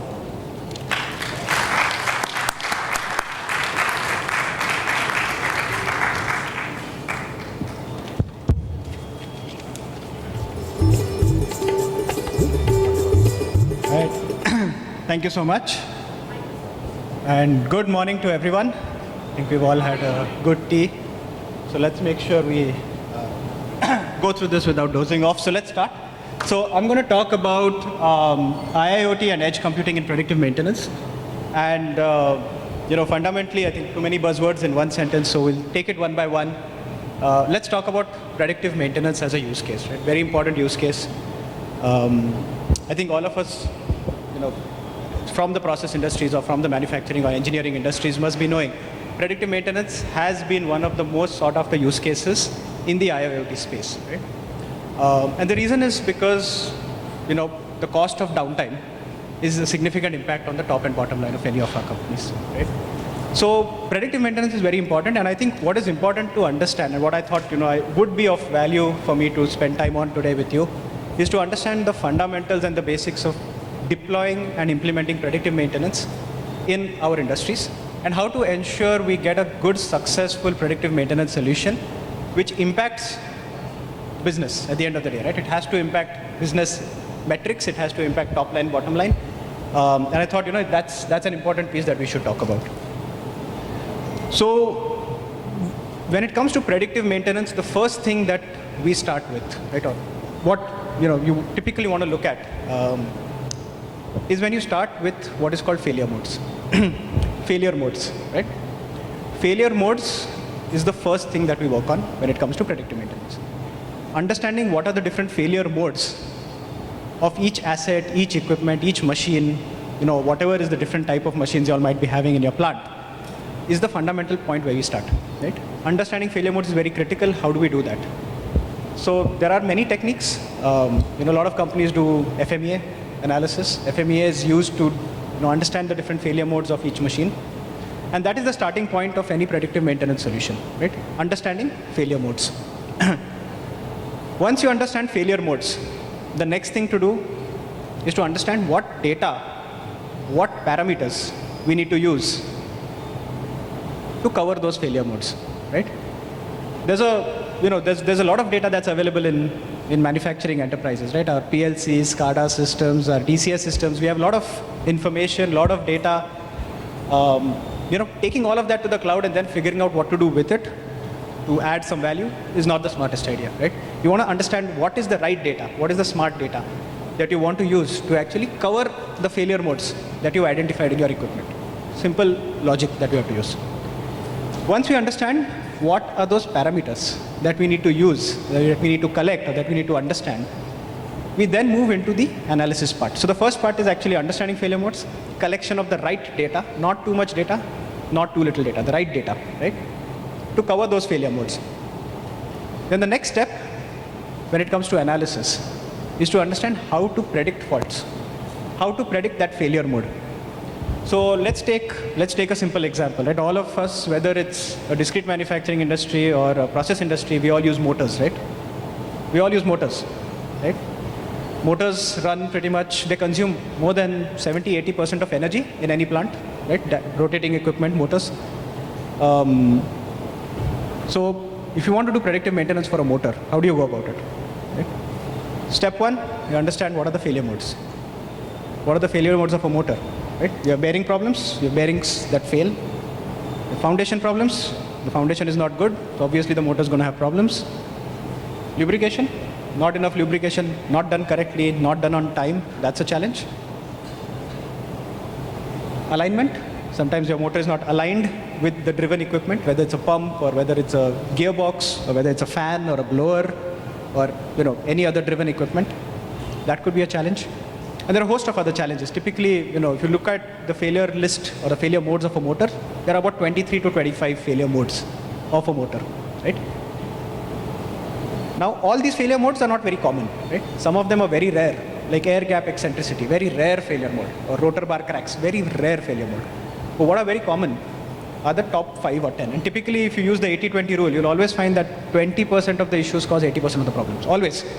So if you try to cover all 100%, you'll never get an ROI on your project because the wish list will become very long. You'll try to do everything and you'll never be able to solve, the project will never complete at all. So you have to identify based on occurrence in your FMEA, which are the failure modes that are actually impacting or causing downtime in your particular equipment. Simple. So that's the example, a simple motor example. Now, how do you do predictive maintenance? You got the right data. Right? Let's say, for example, you've got temperature information, you've got vibration, you've got current. Let's take some set of parameters, right? So once you've got these parameters, how do you do predictive maintenance, right? Predictive maintenance, the word predict is important. You have to predict the failure mode before it happens, right? You have to predict that there is an alignment problem before it breaks down because of alignment issues. You have to predict that the bearing has a failure or the bearing has a problem before the bearing fails. Otherwise, it's not predictive maintenance, right? So how do you do that? So we use, what we've come up with and what, we've seen works really well is a concept or a methodology called the ODR methodology. That's what we call it, but, basically it's observation, diagnostic, recommendation, right? Simple, ODR, observation, diagnostic, recommendation. And what does that do? So once you have the data, you have to come up with certain observations. Right? Step number one, observations. Observation is temperature has increased. Observation can be vibration and temperature has increased. Observation can be current has gone up and the vibration has gone up. It could be anything, right? Many different types of observations, and those observations can get more and more detailed as you go more and more into that particular equipment. What's next? Diagnostic. Diagnostic is the most important part of predictive maintenance. If you're only doing observation, it's not predictive maintenance. Right? It's just observations. The next step is diagnostic. Diagnostic is using the observation to identify what is the failure mode. Right? So using the data, you make an observation to predict a certain fault is happening. Right? You predict that there's an alignment problem, or you predict bearing is going to fail, or you predict that there is a surge in the power line. You predict a very specific failure mode based on the FMEA. That is diagnostic. And the third point, R, is recommendation. Right? A predictive maintenance solution is used by whom? Used by maintenance people, right? Maintenance people in factories. Maintenance people in factories need to understand what needs to be done, right? It's called action. We all talk about actionable insights. Actionable insights is what? It has to have an action. What do we need to do? So recommendation is saying what needs to be done to fix the problem that has been identified in the diagnostic based on the observation for a failure mode, right? So it's all linked. Start with failure mode, reach to ODR. Once you have the ODR right up to the recommendation in place and the person knows what to do, that action, which is called an intervention in predictive maintenance, right? There has to be an action to create value. Otherwise, predictive maintenance with just a prediction is of zero use. Nobody cares about it. People only care about it when an action is taken. And when the action is taken, there has to be an improvement, which means the failure mode has to be taken out, or the diagnostic has to be resolved. Observation has to be resolved, right? Only once that action is taken and the corrective solution is seen, right, where the improvement is seen, that's when the entire cycle is completed. And that's when you've saved money for whichever is the company, or whichever is the user. User saves money only after they take action. Till they take action, everything is useless. It's all nice data and dashboards and graphs and all of that stuff, right? Actionable insights. But it's the corrective action which is the most important piece of predictive maintenance. And I think that's what's typically missed out in most predictive maintenance solutions, that the focus on the action is what needs to be the key focus, right? Simple methodology, strong fundamentals, focus on action, then take the action at the right time, save money. That's the basics of predictive maintenance that we see adding value day in and day out. And this is actually adding value and being done by a lot of industries, right? You'll be surprised, but a lot of cement plants in the country today, right, are using this. They're using predictive maintenance. I'm not saying they're working with us, they're working with whoever, but they're using predictive maintenance. We'll be surprised with the adoption of predictive maintenance in cement industries in India. You can walk to most cement plants and you'll actually find them using IoT, using all the latest technologies, taking corrective actions, saving money for their companies. And they're doing it today. Right? You'll be surprised in steel. We talked about Tata Steel in between. Talk about a lot of steel companies. They're doing it. The Tata Steel AMDC has saved 700 plus hours of downtime. Right? They've documented that. That's possible because they're doing this. They're actually doing predictive maintenance. They're collecting the right data. They're identifying failure modes. They're taking recommendations, taking action, documenting action, and taking those savings. So process industries have actually started adopting at a very good level, especially in India. And that is really, really heartening to see for all of us, right? So, is there a clicker? Where is it? This one? Okay, with that, I'll start the presentation. I think I wanted to start with that because I think it's very important that we all understand what is predictive maintenance in the truest sense. We always talk about, the topic is IoT and, edge computing. Those are buzzwords, I'll tell you. So IoT, AI, machine learning, these are all tools, right? They're tools. What were the older tools when we had no computer? Excel was a tool, right? We use Excel to improve productivity, to do stuff faster, use more information, right? What we would do with a handwritten system, we were doing on Excel. IoT, cloud, AI enable us to do the same thing at a much higher speed, at scale, and at much lower costs. But fundamentals don't change just by using IoT. So if the fundamentals of predictive maintenance are not used, you may use all the latest technologies, tools, IoT, everything, and still don't get any results, right? You have a big project, you deployed it on cloud, and there are no savings for the company. So that's why I thought that's important before we get into IoT and all of those aspects, right? So we'll talk about IoT and the key trends and facts around IoT adoption. And we'll talk about IoT and edge computing in specific and why they are important and how we can use these tools, given this underlying knowledge and logic of predictive maintenance, to actually save money for our companies. So I think there have been enough topics, enough lectures on what IoT is, so I don't need to go around that again. But fundamentally, we talked about failure modes and understanding the data, the ability to take that data in real time, right? It could be continuous, it could be at certain intervals, but taking that automatically, autonomously. Not have a person going to every machine and checking what the condition is, right? Having that data come automatically and having that run in real time without any human intervention is fundamentally where IoT comes into play. It automates that process, right? Internet of Things, it makes the machine give you the information, you don't have to go to the machine for the information. Simple. And what is edge computing? Edge computing is very important. So there are two concepts we talked about, right? One is when you take all the data to the cloud and then figure out what to do with that data on the cloud, right? Even if you've selected the right data, taking all that data to the cloud and doing everything on the cloud can become expensive, right? It can become expensive. So edge computing is a tool which helps you do what you do on the cloud, but instead of doing it on the cloud, you do it closer to the source of data. So once you've chosen, let's say there's an asset, there's a motor, right? Instead of taking all the data from the motor to the cloud and then doing all your analysis on the cloud, can you do the analysis at the motor itself? And ideally, the best case of edge computing, if you do it on the sensor itself. Let's say there's an energy meter. Can the energy meter analyze the energy data and directly tell you on the cloud what is going wrong? Can you do the ODR right at the edge?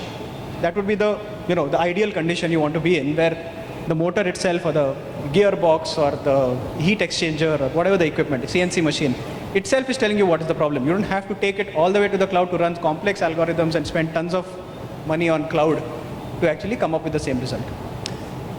Edge computing is becoming bigger and bigger because as scalability takes place, adoption increases, you have more data, more machines, more connected equipment. If you want to keep costs under control, we have to use edge computing, right? There's no way to get away from this.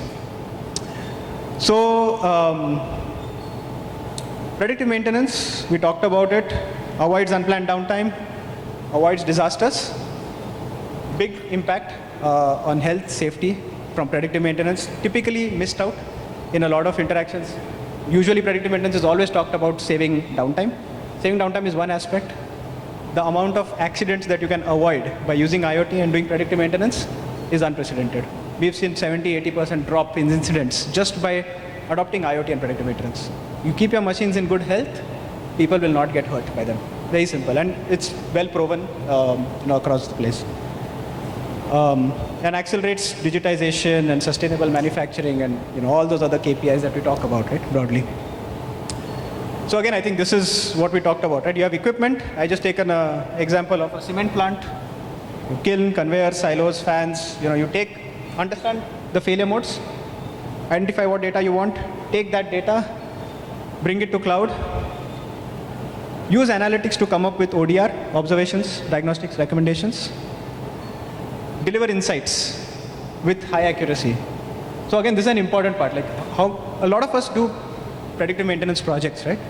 What is the metric to determine how good a predictive maintenance project is, right? So there are two metrics that we use, right? And we've tried a bunch of metrics, but FP and FN, false positive and false negative, are the two metrics, fundamental metrics for predictive maintenance. Any predictive solution or predictive maintenance solution, if you're not measuring FP and FN, you don't know whether you're successful or not. You might find a fault and you might save money on one occasion, but if you look at it on a period of time, over a larger scale, at a scalable level, right, you have to measure FP and FN. If you can't measure FP and FN, that predictive maintenance solution is, it's unmeasured. You don't know whether you're doing well or not. FP and FN is very critical. FP is what? False positive. You tell a customer, or you tell a user, or you tell the maintenance guy that there's a problem in the bearing, and he doesn't find a problem in the bearing. That's false positive. You're wasting time, right? False negative, you don't give an alarm, and the machine fails. Bearing fails, right? Whole thing breaks open. That's a false negative. You don't want that to happen, right? So minimizing FP and FN, it will never be zero, right? That's understood, but minimizing this is very critical. And this is a fundamental metric of predictive maintenance. You can't measure this as part of your predictive maintenance program or part of your project. You're not doing predictive maintenance. You're not measuring it. So this is very important. So being able to measure this is critical. And then this impact, right? So what is the opposite of FP and FN? It's true positive. True positive means you predict a fault, the fault's there. You say there's a balancing problem in the fan, there's a balancing problem in the fan. Right? You say there's a bearing problem, you go check, there's a bearing problem. That's true positive. So if there's a true positive results in what? Corrective action. Intervention. And corrective action results in savings. Directly linked to savings, right? If you take an action in advance because of a predictive maintenance solution, you save money for the company, you can document, identify what is that saving, directly linked to taking that action, right? This is the process of predictive maintenance. So any predictive maintenance project, right, should follow a similar kind of a framework or a process to achieve success. Measure so it starts with collecting the right data, failure modes, ODR, right metrics, FP, FN, true positives, corrective action converted into downtime savings. We talked about edge computing briefly. I think, what are the advantages, or why do you use edge computing? Edge computing is extremely important. Number one, it's a cost saver, right? Any IoT project, the more you do at the edge, the less you're doing on the cloud. The less you're doing on the cloud, the lower the cloud cost. Very simple, right? So it's cost effective. Faster response time. If you're doing something on the motor, on the edge, on the CNC machine, you're getting the result much faster. I mean, unless 5G comes, which we just heard about, but till then, definitely this is a much better solution where you have everything happening right there and the information is coming to you. Interoperable, because you're right at the machine, you can interoperate with the existing infrastructure. So a lot of us have existing infrastructure in our plants, right? You have PLCs, you have SCADAs, you have DCS. If you have information of insights at the edge level, you can actually integrate that within your existing automation layer. Otherwise, if everything is in the cloud, how do you bring it back to the automation layer? Then you have to go through APIs and all of that complex stuff, right? And the last thing is it's much more secure, right? The less you're taking to the cloud, the more secure it is, the more safe it is, right? Simple. But this is why edge computing is important. This is why edge computing is relevant when it comes to any IoT project, not just predictive maintenance. Any IoT project, the more you do at the edge, the better. The less you do at the cloud, the better. Cloud is useful for what? Insights across plants, right?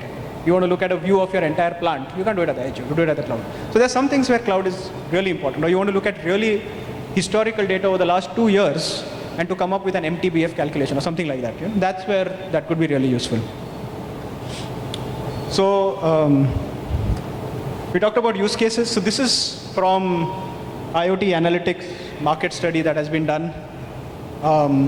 So you can see that remote asset monitoring, remote asset monitoring and control, basically predictive maintenance overall has been a very good use case to deliver ROI, right? Across boards, right? So across industries, it has been a very good use case. And you can see that the global adoption has been the highest for remote asset monitoring. And this is global adoption. But like I told you, the adoption in India is actually at an amazing level. We heard 2 or 3 use cases in the previous presentation about Asian Paints and JK Tires. I can tell you that a lot of steel industries, cement industries, process industries are using predictive maintenance at a level that we can't even imagine. Right? They are doing it day in and day out, saving hours of downtime every day, using predictive maintenance technology, using IoT, right? So the concept of IoT being a hype, or it's just a buzzword, I think we've gone beyond that. We've gone to a level where adoption has taken a level where it's actually become a mainstream project and not a POC project, a mainstream project in a lot of process industries today, right? Across India, I'm talking about India. Global is separate, right? In fact, I think some of my colleagues would agree that we've seen more adoption in India than we've seen globally of IoT technologies, and that's really heartening to see. So again, this is again from IoT Analytics, but I'll skip this. This is more of the same. So this is where the market is going. You can see it's a 22% growth, which means adoption is only going to increase. We're only going to have more connected assets, more connected machines, more connected equipment, and it's a combination of software, hardware, services, and security, right? There's the 4 fundamental basics which add up to the whole. Services is the largest. If you see, 36% is services. So IoT is typically seen by all of us as just a product, right? It's just a dashboard which will come up. But actually converting that into savings as a service is what is coming up to be a much bigger use case and a much bigger value add to most users. And that is why you can see that services have started increasing. And I won't be surprised that over the next few years, services will become a much larger portion than hardware and software, right? And of course, security will continue to be a part of the whole piece. So I'll just give you one use case. This is what we've done in cement plant. We've implemented predictive maintenance at multiple locations, documented savings of 850 hours with multiple applications and equipment using the same fundamental technique that we talked about, right? And you can see the various types of challenges and applications and all of this stuff. But I think, see, what is more important fundamentally is that organizations like this cement plant, organizations like many steel plants, right? Multiple cement industries, not just, this is one example.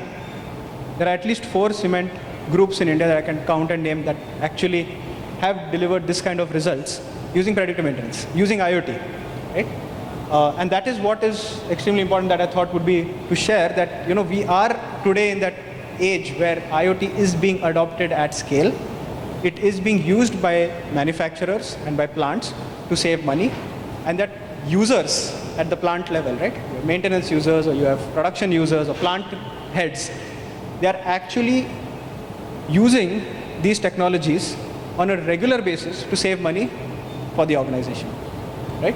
And that is something which is, you can say it's an upskilling, or it's a, change management that has happened over the last several years. But, if you walk in today to any cement plant, or steel plant, or chemical industry, or fertilizer plant, and we talk about this, you'll notice that people they know about all of these solutions. They know how to use predictive. They know how to deploy these solutions, right? It's about ensuring that we use the right fundamentals and get the best results and the best value. So predictive maintenance, or IoT, or edge computing, all of these are kind of, topics that are known now in the industry. What is important, and what I thought would be important that we talk about, is how to ensure that the fundamentals are put in place to ensure we get the right outcome from this. One bad project can ruin the reputation of these buzzwords, right? IoT chalta hi nahi hai, or this predictive maintenance doesn't work. This is simple. You do one bad project in that, and it can result in a poor outcome. So ensuring that we go from failure modes through ODR to downtime savings regularly as a process with each and every predictive maintenance solution is fundamentally what we should be doing, all of us as a, as a group, and ensuring that we save more and more money for every user, the more predictive maintenance is used. I think that is the fundamental objective of my talk. And I'll stop there, and if there are any questions, happy to answer.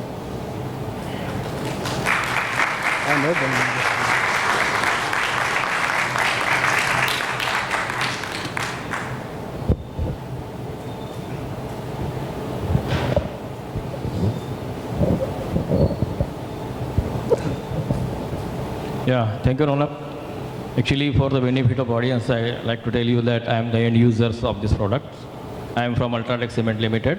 Myself is Dhananjay Kulkarni from the Ratnagiri units. We have the 2 success stories of this product, and I proudly said that we work on that and we have get benefited for this product. Thank you, Vaibhav. My question is that, Vaibhav, that we are actually engaging the 2 technologies here. One is sensors, and other is the networks. The combination of the both equipments depends on the performance of the final equipments and the final outcomes. Correct. My question is that if you have a good network and bad sensors, it doesn't work. If you have a bad sensors, good sensors and a bad network, it will not happen. Both should work in the like a good manner. Are you going for any research or any development to merging both the networks and the sensors together so that it get benefited to end users in a single way? Because now we have to communicate with the both persons. Either if there is not getting, I'm the output, so I will talk with you, I will talk with the network people that I'm not getting the network like that. So are you going for that one? That is my question. Thank you. Thank you so much. So yes, I think, see, network is a very important part of IoT, right? Without the I, it is only OT. So you have to have the internet.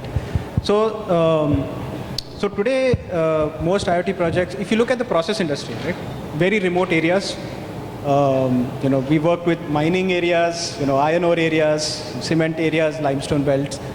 And to get good network and good strong network is always a challenge, right? And which is where, where we talked about how it's not only about hardware or it's not only about software, it's about a service which encompasses hardware, software, and security, which actually delivers the outcome. We look at it as a service, right? You have to deliver the whole solution as a service which achieves a certain outcome, right? And that outcome has to have a business impact. As part of that, you have the network as an important part of the stack. You'll be hearing from our friends from Teltonika Networks next as a presentation. So we work very closely with Teltonika Networks. They make industrial routers, industrial grade routers, which work 24/7 in industrial environments. And we've been partnering with them for more than a year to deliver a strong network along with our products and services. In the future, we are also coming up with solutions where we have eSIM. I think someone asked earlier about eSIMs as well. So eSIMs where, eSIMs are embedded SIMs where the sensors and the hardware itself automatically connects to cloud using eSIM. That's one area of innovation that we are working on as well. These are 2 things, right? Partner with someone who's an expert in the space of networks, and then innovate on the whole eSIM space, which is, the future. You talk about 5G, you talk about eSIM. These are the technologies of the future. So we are working on these 2 fronts, basically.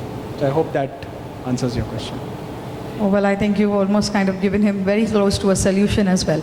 Okay, we got another 2 questions. I'm going to request both the gentlemen to address the questions at the same time, and probably you know how to take it from there. Thanks, Raunak. This is Sachin Kotostane. Very well articulated, and I can very well relate to what you were talking about coming from that background of maintenance.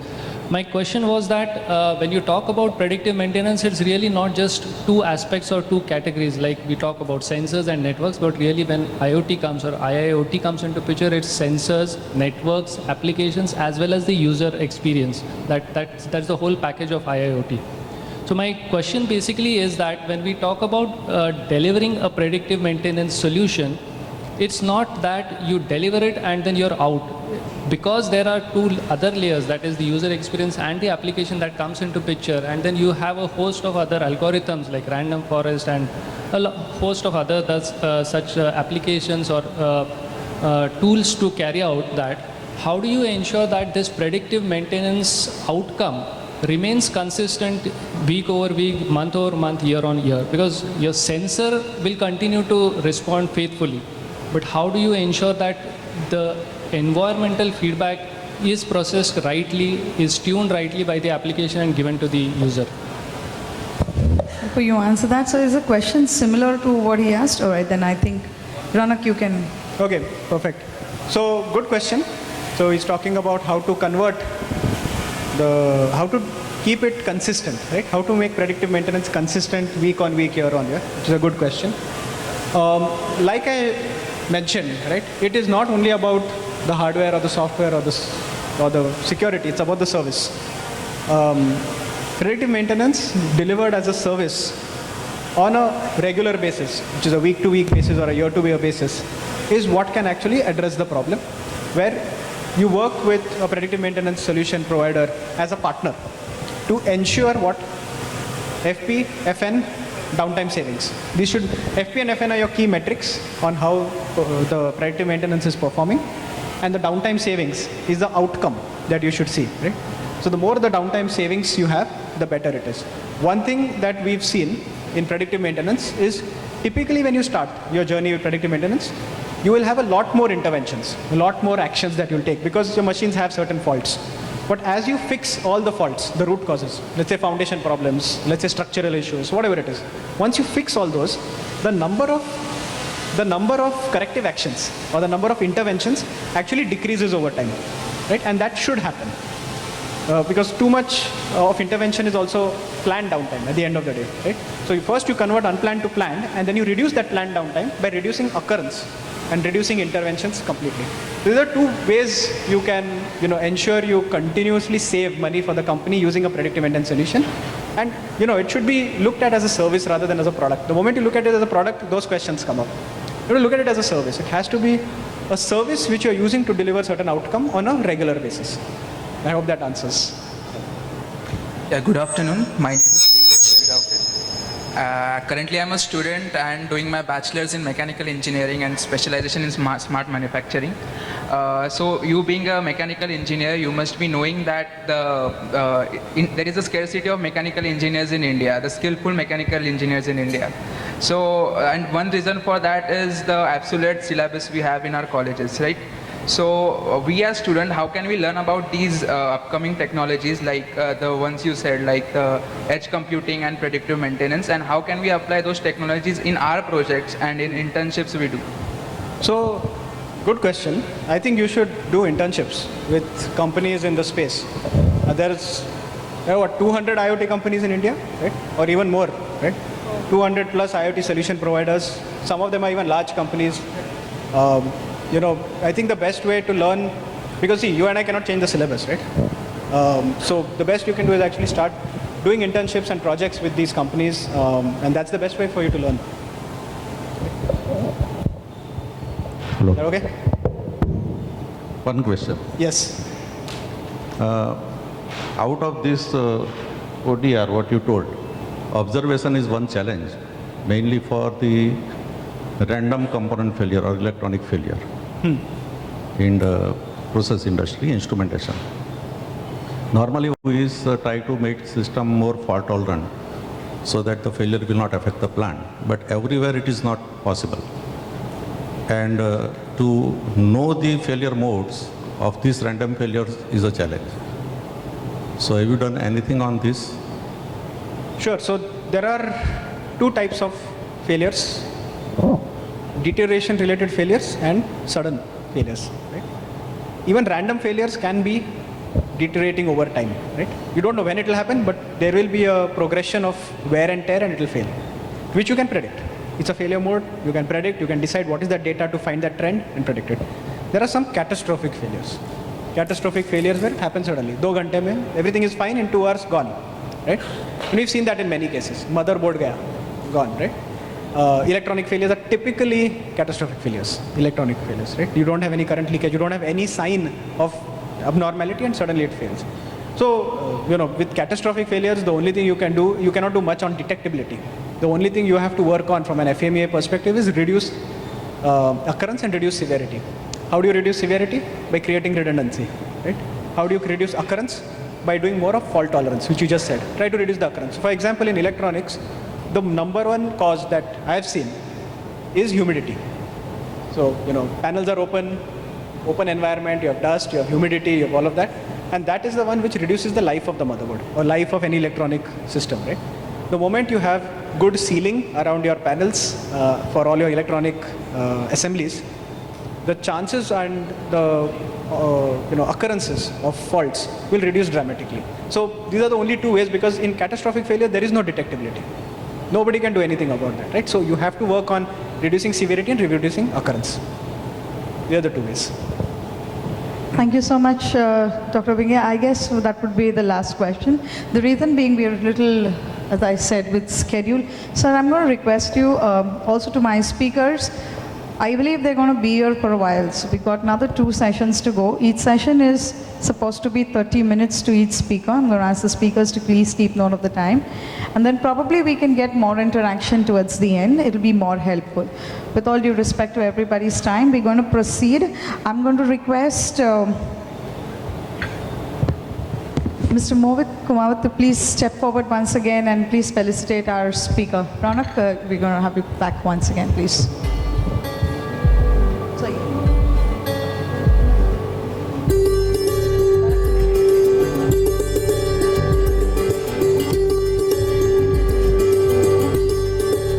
While we managed to get that snapshot, requesting one of our committee members, Mr. Jayesh Mistry, to please step forward and introduce our next speaker.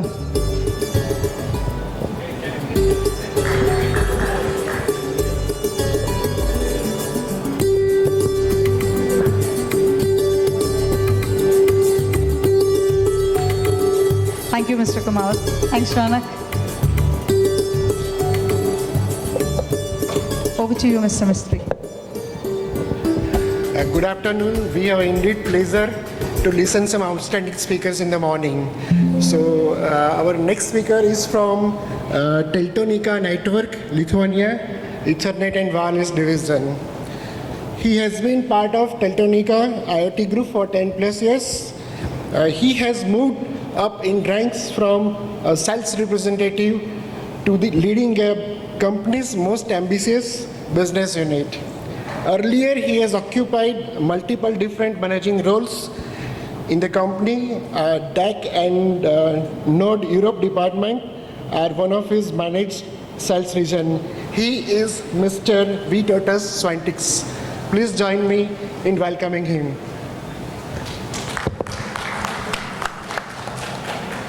Thank you, sir.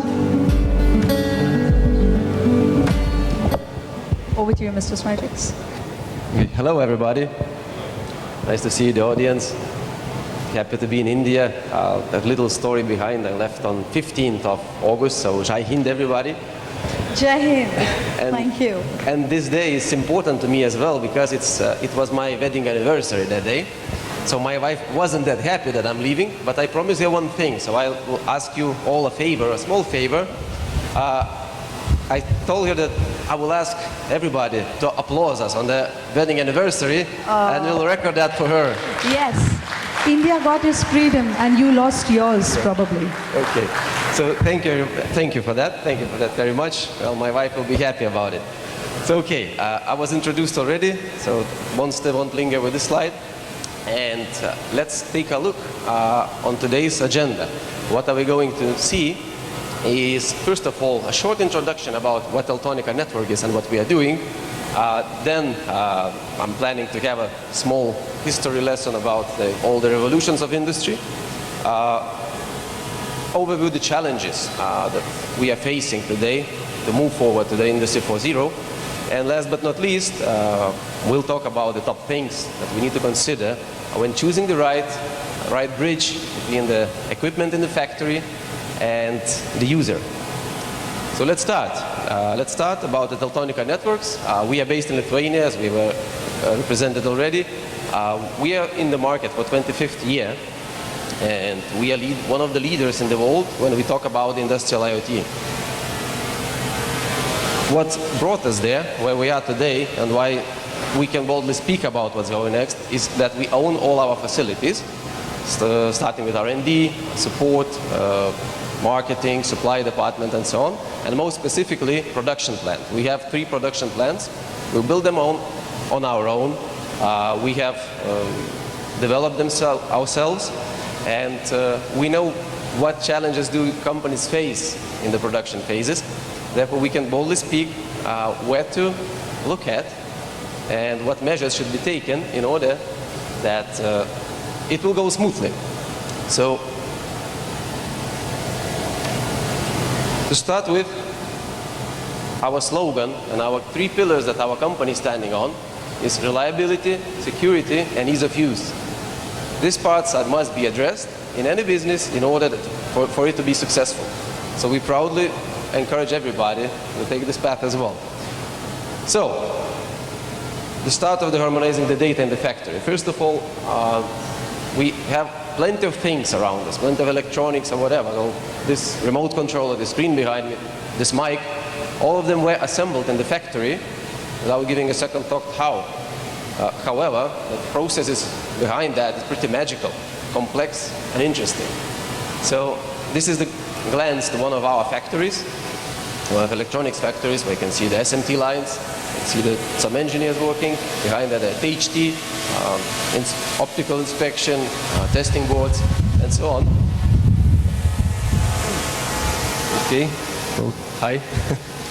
So, to get there was a bit of a path. So, I would say that the Industry 1.0, before that, there was Industry 0. You know, hundreds of thousands of years ago, one of our ancestors took a stick, stabbed the rabbit, and used the tool, and that distinguishes us from the other animals. So that was the first industrial revolution, in my opinion. Later on, we got to the mechanization, when mechanical tools were used, water was used for that, and people started producing more efficiently. Later on, Henry Ford has called this part of industry that you can order Ford Model T in any color as long as it's black, right? So unification, mass production took place. After that, we have the Industry 3.0 that brought us robotics, that brought us automation, and that brought us to the new level of efficiency. So what else could be missed over there, right? And, well, nearly 10 years ago, we have reached the new stage called Industry 4.0, where we got everything on the cloud, with the data seamlessly going behind one machine and another, and guaranteeing the optimization. Optimization is the key here. So what are the benefits of transitioning towards the Industry 4.0? First of all, the design can be data-driven, meaning that we can read the data, we can understand the data, we can design the devices by having the data and optimizing all the processes with that. So you can plan it and you can control it. Later on, well, like in this specific use case that you can see, there we can see the robotic cell. It's autonomous one, and it can adapt very quickly to the changes in the production procedure. I mean, you might be producing microphones. Quickly, you need to change it to, let's say, the remote controllers, and with this simple coupler, you can make the robot to go from one to another in no time. Next thing is data as a service. So when you have a demand to understand what's going on in the factory, when you need the streams of the data to read it, to control it, in the easy-to-use formats, the unified formats, that's the key in order for the machines to talk to each other. Like in this use case over here, we can have different assembly lines, some packaging lines, some robotics on the side. All of them communicate together on the unified formats, transfer the data to each other, and help the planning for the factory. Next thing is the real-time visibility that our partners just talk about, and that helps for the maintenance as well. I mean, anything happens wrong, you can see it. Anything happens good, see it either. Predictive maintenance, we just had a lesson about it, so I won't talk too long about it. And inventory planning. Well, which company would love to sit on the 2 years of a components stock that they cannot produce, right? So they must be planned very significantly and with their head. So data collection, data unification helps heavily towards it. And as you can see again, you can get all the data from the production lines. You can see what components were used, what were utilized, and get it to the cloud, to the server, so you don't even need to sit nearby to understand it. I mean, we might have a production plant in India and control it from Lithuania if needs be. So that's what Industry 4.0 brings us to. And last but not least is the remote access, when your engineer can assure that the downtime wouldn't happen. You just helped me at the beginning to reduce the downtime of my marriage. All the Industry 4.0 perks helps reduce the downtime when taking control remotely. Well, imagine the production plant going down for an hour. What kind of loss does the owner face? And what about if it's 2 days or 3 days before the engineer can arrive? If you have the remote access, you can solve it in no time. And then on top of that, you can control the machines. Well, on the exhibition, just behind the road, I saw the HIC robots running around. All of them autonomous, but all of them are connected to the main hub, to Wi-Fi or LoRa. So all of this together brings us to the new level of the industry and can guarantee us the optimization of the production and bring the efficiency to the next level. However, well, all the perks comes together with the challenges. So this one resembles me of a joke. Well, two camels talking to each other. Baby camel and mother camel. And baby camel is asking the mother, Mom, I don't understand. All the animals are so pretty and we have those humpbacks. What are these for? The mother says, well, you know, son, when we are in the desert, traveling for 2 weeks, we need the nutrition, we need the water, and we are storing that in our humps. Okay, mommy, thank you. But we also have pretty ugly lips. What are these for? You know, son, when we travel in the desert for 2 weeks, there's not too many to eat. And what we find is only some shrubs, some bushes. So our lips helps to chew that. And what about our hooves? Right? Nobody has so ugly legs like we do. What are these for? Well, you know, son, when you travel through the sand, in the heat, in the desert, it's enormous temperatures, and you must have some hooves in order to protect you from that. Okay, mama, but why do we need all these benefits here in the zoo? So this is the part where we must make sure that we have the environment in order to use all the perks of the Industry 4.0.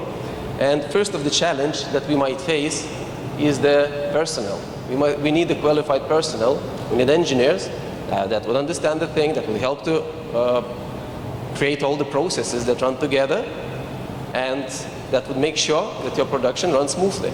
And on top of that, it has the price. All of the robotics, all the SMT lines cost millions, so heavy investments are needed.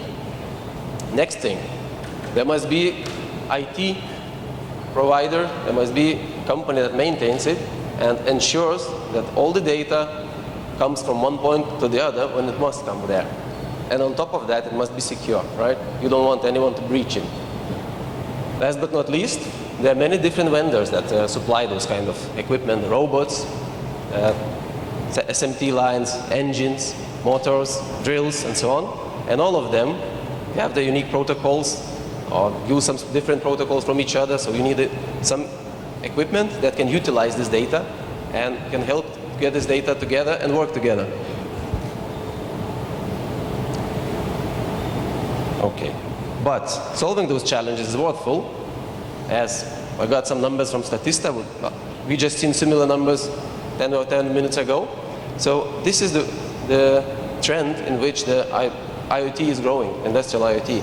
Today, the market is worth approximately 300 billion worldwide, and it's planned to hit over $1 trillion in 2028.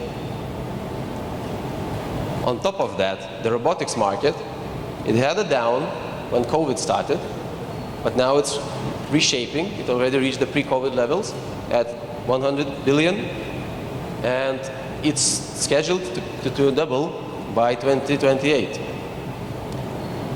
And last but not least, the factory automation part, where today we are with a bit over 200 billion and scheduled to hit 400 billion by 2028.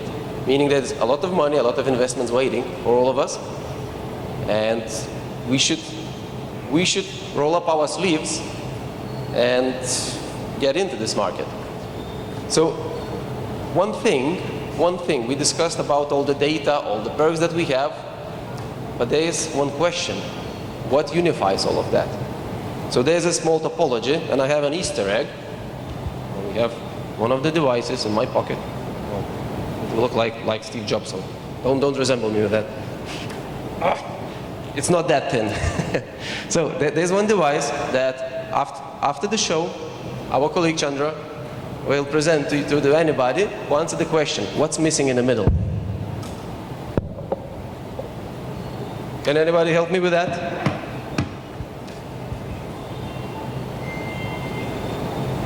Yeah? No hands?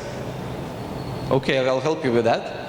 There's a router. In the middle, there's a router that takes all the data together and ensures it gets to the right direction. So what is important when choosing the right device for data utilization, for harmonizing the data in the factory?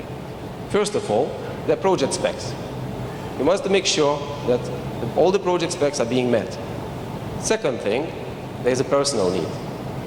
There must be some people that understands how to install it, how to use it, and what to do with the data. And last but not least, there's also device specifications.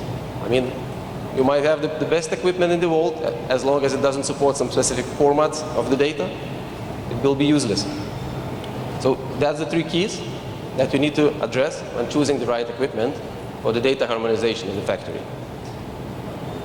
Coming back to our slogans, reliability, security, easy to use, and on top of that, the costs must be met in order to provide the right equipment. So let's address the security first. First thing that I remember, 2 years ago, one of the biggest IoT manufacturers in the world, Sierra Wireless, they had the factory shut down by the hackers simply because the internal networks wasn't secure enough. To do that, you need to choose the right equipment that can guarantee that. Has the firewalls, guarantee you the multiple VPNs, VLANs, and on top of that, you still would like to have the remote access to it. In order, you need to enforce some updates.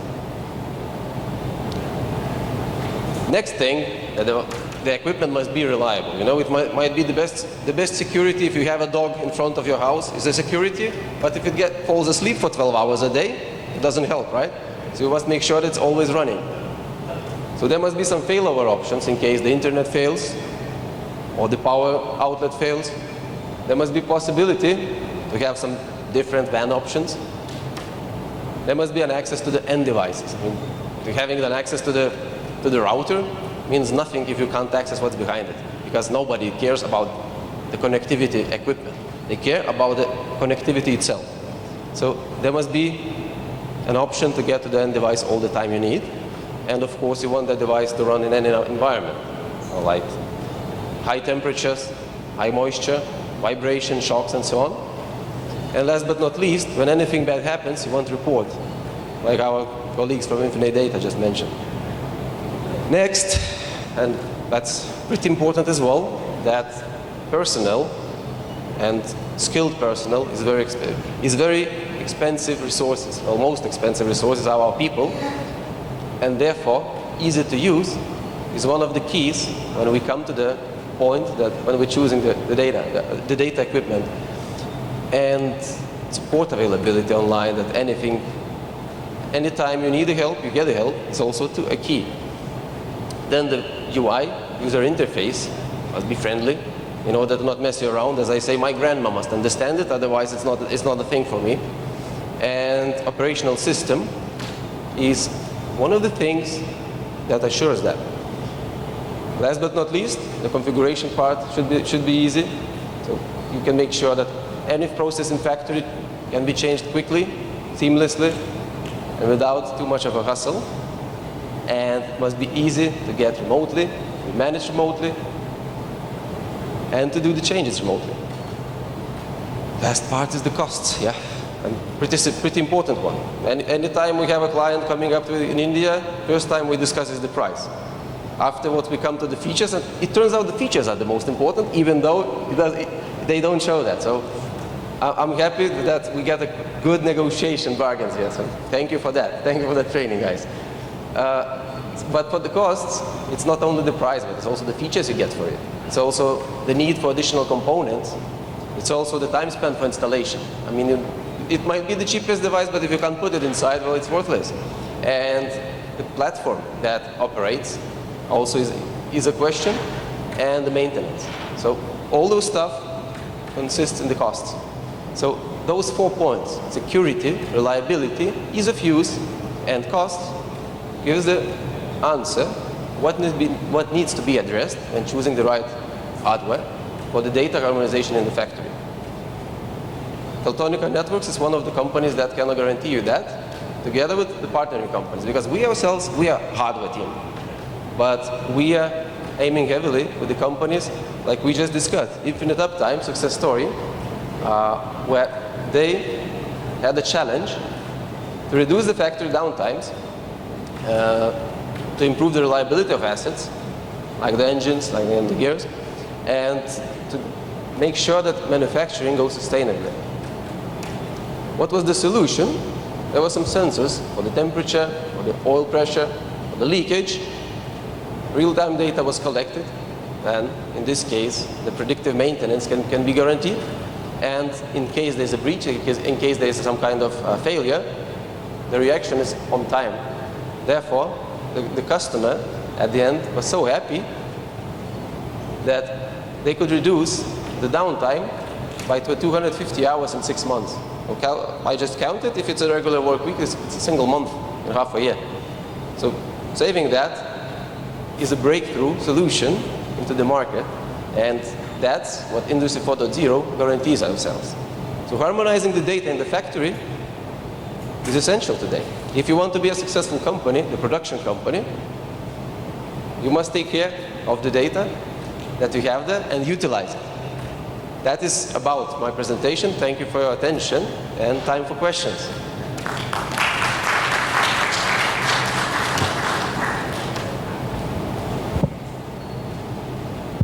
Well, I believe we've got a couple of questions, and we're going to try and minimize as much as possible on them, so I'll hand over to you. What are the kind of protocols it support for communication? Thank you for the question. Do you refer to our devices on this side, the Teltonika? Yeah, router, the one. Okay. This one, this is unmanaged switch.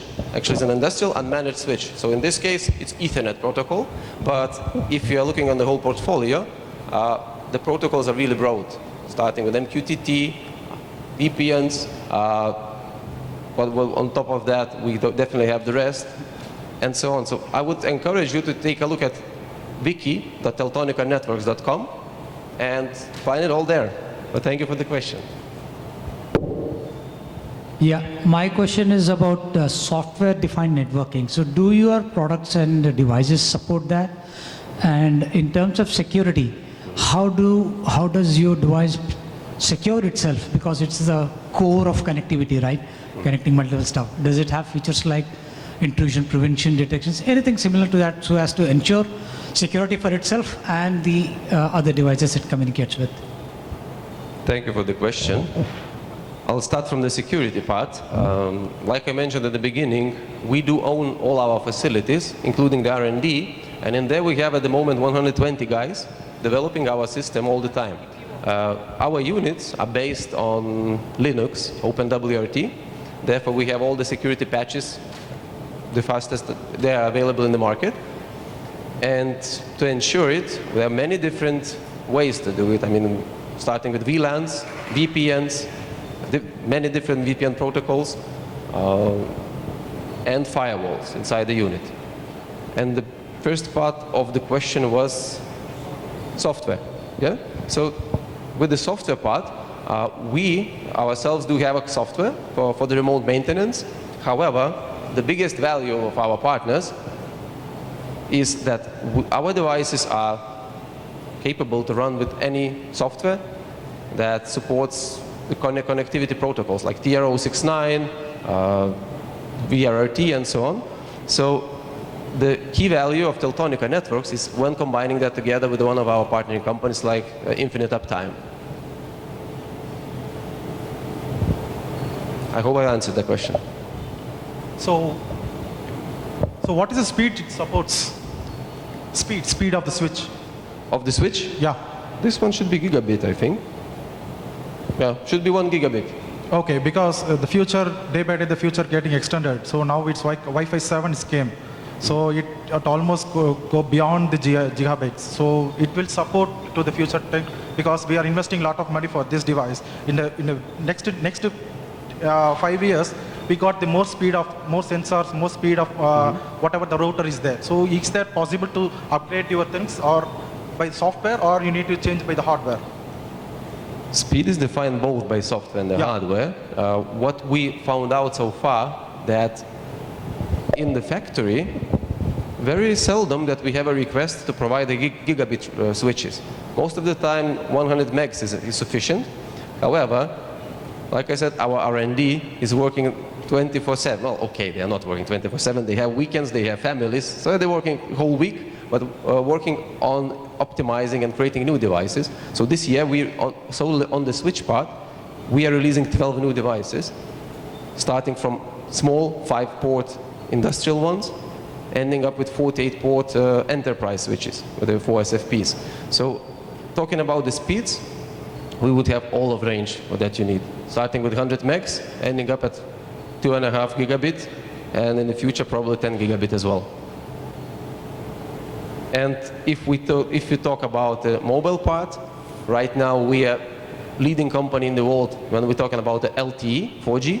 However, second part of August, so that means right now, this week, we are releasing 2 5G devices. So our portfolio adds new babies, and we hope that it will be very successful ones. All right. Congratulations on your new release and all the very best to the product.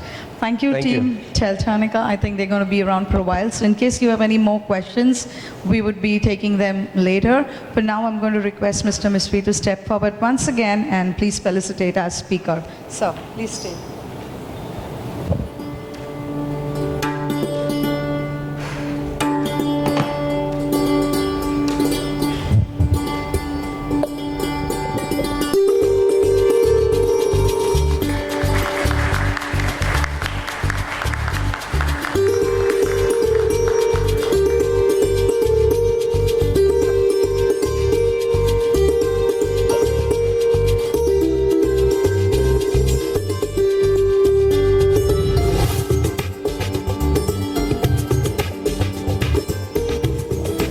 Amazing information, and I must say, sir, you're just mind-boggling examples out of the world. Thank you. We're going to look forward to our IIoT member to join us once again, Mr. Karthik Manjumdar. Please introduce our next speaker. Oh, sorry, sir, I got your name wrong. Thank you, sir. Hello.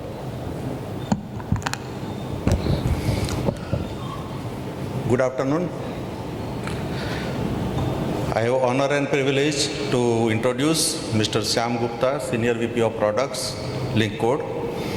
Shyam is an experienced professional with almost 8 years of experience in product development and is working in the field of artificial intelligence, AR and robotics. He is also experienced in various domains like manufacturing, insurance, retail. Shyam is implementing his prior experience or expertise in the field of data analytics into the manufacturing sector, enabling industrial automation. He is a research-driven engineer and has been developing solutions which have been on the cutting edge of the technology. Please join me in welcoming Mr. Shyam Gupta. What is this whole concept of data-driven smart factory, right? basically, by definition, a data-driven smart factory or manufacturing refers to a strategy where decisions are made on strictly based on KPIs and data rather than, guesswork, intuitions, people's experience and so forth. And it also leverages data from your shop floor equipment, operators, supply chain, among many other sources, right? Integrating that to a single data source and then ensuring that all the data is being flowing across the factory through different systems, may them be CRM, ERPs, MES, PLM, and also having the cloud-based data processing module, which is basically, as my colleague before was speaking about. What we have understood is that data-driven AI, basically, ensuring that the data that you are providing from your individual nodes is able to help you out in taking better and faster decisions. Also being able to ensure that your quality of the products that you are basically going out of the factory is basically, under control. So this is a small study by Gartner, where we have understood that by 2025, almost all the manufacturers will lower their operational cost by around 25% using these technologies.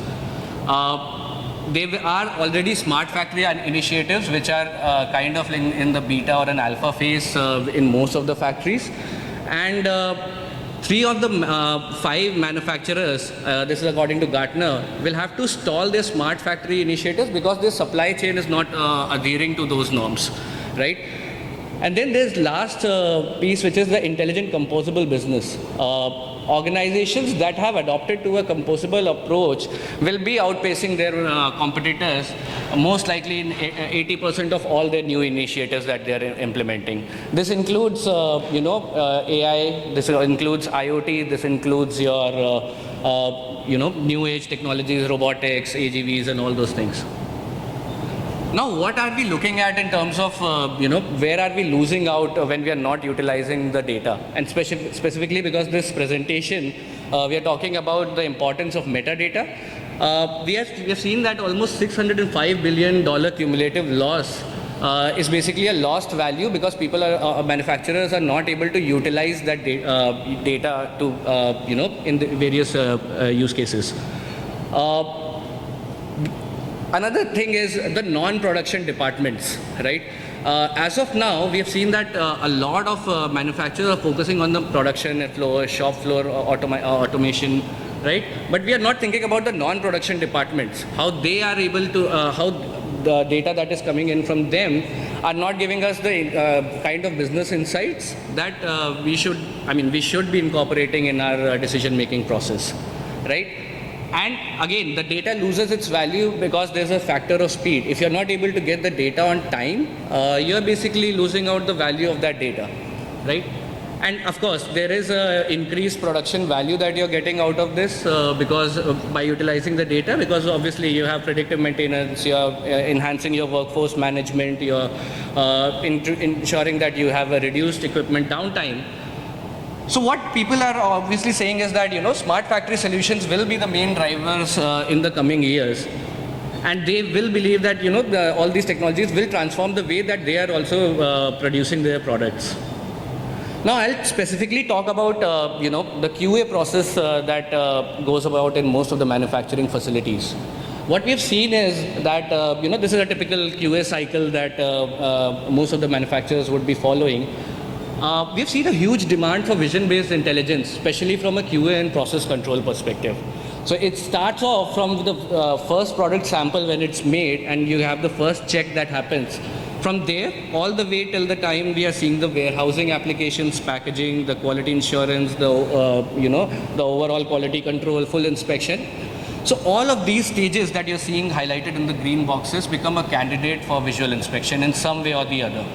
Right? It might not just be related to your quality control. It might be, monitoring your operators, whether they are doing the operations in the correct amount of time. It may be, processing, checking whether the products are coming out correctly or not, whether it's defects, whether it's, lack of operator doing some error in his job in terms of, assembling the product. And that is, all these issues are basically, hampering the output or the productivity of your factory. that is where the data-driven AI vision comes into space. I think this is one of the new terms that is being floated around in the market, although AI vision is something which is there in the market and there are a lot of players around it. I would like to talk about the data-driven aspect of this AI vision. What that means is combining edge computing with the AI vision. We have been able to see that, directed data, which is specific to your use case. It might be, so I'll just give an example. Let's say if you're talking about a metal CNC manufacturer, right? They might be having the similar 10 units spread across different shop floors, right? Doing the same exact job. However, you might have some slight differences in terms of how the machinery is being operated, how the overall process is, right? It's the same machine, but it's just being used in a different way across your shop floors. What we've seen is that the data that is coming out of these factories or shop floors has some amount of caveats or some data that, which is specific to that shop floor. And that is where the data-driven AI comes in. That you're not generating AI agents which are, generic in nature and which would, there's no such thing as one AI which will solve all the problems. Rather, it's breaking down the, the AI components into smaller agents which work on a very small subset of data that is being generated on your shop floors. And these AI agents have a very specific task. It may be full automation. It may be helping out the human in terms of their decision-making process, in terms of giving them proper insights, right? And that is where, we have seen that, you are able to create more new use cases that people were not thinking that, okay, this is not something which could have been done with vision, but we have seen an adoption for those kind of use cases as well. We are talking about document intelligence. You have your, job sheets, BOM sheets, all of these various documents that are floating around the shop floors for different processes. We have seen that, we are able to apply vision on these kind of documents to extract information and ensure that we are not relying on the operator's readability of these documents. We are talking about product intelligence as well, ensuring that the product is being produced in the correct way, it's dimensionally correct, it has no defects, it has no issues in terms of how it is coming out of the factory. We are also talking about equipment intelligence, the tools, the machinery that is being used for this. We have seen a lot of people who are coming up to us with vision systems for monitoring their tools. If it's a CNC machine, they want to see, whether the tool, what is the time at which the tool breaks down. Although there is a comparative analysis, they know that, okay, this tool can work till 100 cycles of operation. Maybe it breaks down at 98 cycle. You still have two parts which are coming out which are defective, right? So these are the various kind of places where we are seeing a huge adoption of, smart vision and AI-based vision, which can help you out in, all these different aspects.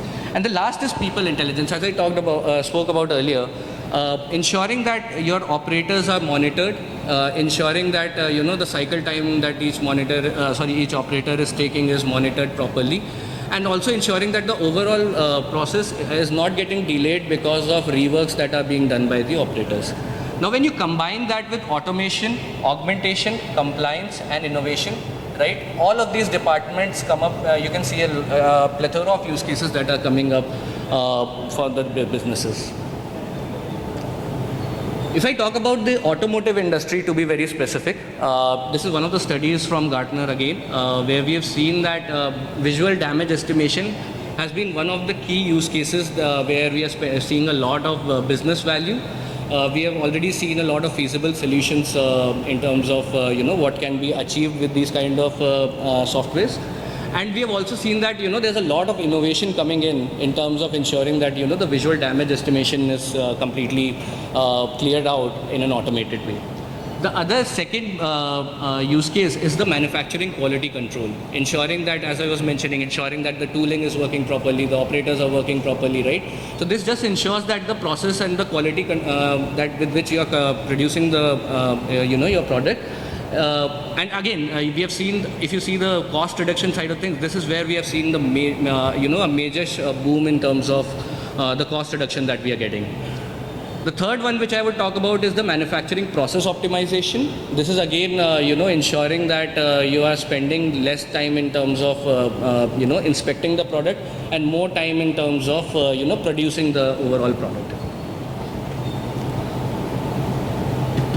So where does metadata fit into this whole computer vision or AI vision story? So in an essence, what computer vision does is it basically attaches a lot of metadata to your existing data. A typical old school vision-based system would be attaching a label of, let's say, a good or a not good to your product, signifying that this particular product was a good part or a not good part. However, with the advent of new age technologies, AI and everything, we are seeing that we are able to add much more information to the quanta of information that we are sending out in terms of your quality data. Now, I'll talk about that in a bit, but while vision systems help manufacturers to control key metrics like scrap cost, defect rate and all, the metadata streams derived from these pipelines can also help metrics like equipment efficiency, tool efficiencies and so on. An example would be if I'm just putting a camera on a conveyor, let's say, and checking out a incoming product. If I start seeing a special kind of a defect which is coming recurringly, it basically implies that there is some problem with the equipment, and that is how we can define the RCAs for these different kind of known defects at least, which we are seeing in our quality control processes. Not only that, it also it helps us take better decisions. We are not relying on the operator's feedback that, okay, I'm seeing this kind of a defect or this kind of a defect. There may also always be an ambiguity in terms of what a certain person might consider as good and the other operator might say, okay, no, this is not good. So this basically also ensures that you are having a kind of like a constant stream of data coming in through you. So if I talk about the kind of metadata that we get on with computer vision, I'll break it down into three major aspects. Now this is also important because there are different categories in which you would want to categorize the data that you are generating using these algorithms. The first one is descriptive. It basically tells you the description of the kind of data that you're looking at. In our case, when we're talking about images or videos, we're talking about the kinds of defects that we are getting, the kind of process we are seeing, the kind of let's say if there were certain sub-assemblies, what is the kind of sub-assembly that we are getting. It also talks about the right. Now, one of the key challenges and a question that comes up to me every time we are talking about a vision-based system is who controls the right to the data that we are taking out from these cameras, right? While it is residing in your premise, while it is your data, right? How do we ensure that, even if this data goes out, you can claim your, authority on that data. So that is where metadata comes in, because each of these data points are marked with your, you are the author of those images or the data. The last is the administrative data. That is again, the kind of data that we are looking at in terms of like the location where the data was taken, the date and time at which the data was taken. These are different kind of metadata that are stored in the image itself. And this again helps us out because we don't have that kind of a rule in India. But if you talk about the European markets, we have a strict GDPR regulation where, we have to ensure that if you are sending out a data, even if you are sending it within your own group, you have to de-anonymize it, and you need to know which are the data points which have to be de-anonymized, right? So all of these are very helpful in terms of, ensuring that whatever data you are generating, you are able to have a control on that data as well. Now, if I talk about what kind of these are the different type of metadata that are associated with the the typical vision software. If you see, the major thing that it tells is the software with which the metadata was generated. It also ensures that we are able to do a copyright enforcement in terms of that data belongs to us. It also tells us hardware traceability. Now this is more helpful for the, let's say, the camera manufacturers. To help us know that, okay, if there's something bad that is happening in the imaging, the kind of imaging, the traceability and the overall maintenance of that particular piece of sensor and the equipment just becomes all the more easier. We are also able to do environment validation. So as I was mentioning earlier, if you have 10 different CNC machines in 10 different environments, right? How do we ensure that the same system is going to perform repeatably in all the 10 environments? And if there is an environment change, how do we alert the person saying that there has been an environment change? So all of that comes from the environment data that we are collecting as part of the actual image. We are also talking about the preventive maintenance. As I was mentioning, if we start seeing that the imaging is coming bad, we are seeing maybe the light intensity has changed because of which the part is not visible. All of these becomes part of the preventive maintenance for these kind of systems. And the last is licensing the images. Now, because we as a solution provider are giving you the defect data in terms of where the defect is, what kind of defect is there on your product. This also ensures that this is an additional form of data which is licensed from a software vendor, right? And this data cannot be used by any other person or any other provider, even if the data goes out. So that is another big challenge that most of the vision providers are facing right now. And this metadata is where we are trying to solve that problem with the correct kind of metadata. Now, what kind of metadata are we looking at, right, from a vision system? Typically, we are looking at two different subset of data that we are associating when we are looking at any kind of a vision system. The first is the per annotation attribute, right? Which means if I am looking at a product, what kind of defect is found, what is the orientation of the defect, whether there's a depth associated with that defect, right? All of these can be different kind of attributes that you might be looking at from a vision system, right? So in this case, let's say my main object is identifying whether there's a car on the road or not, right? But the metadata that gets associated with this is what is the direction of the car, whether the car is parked or not, right?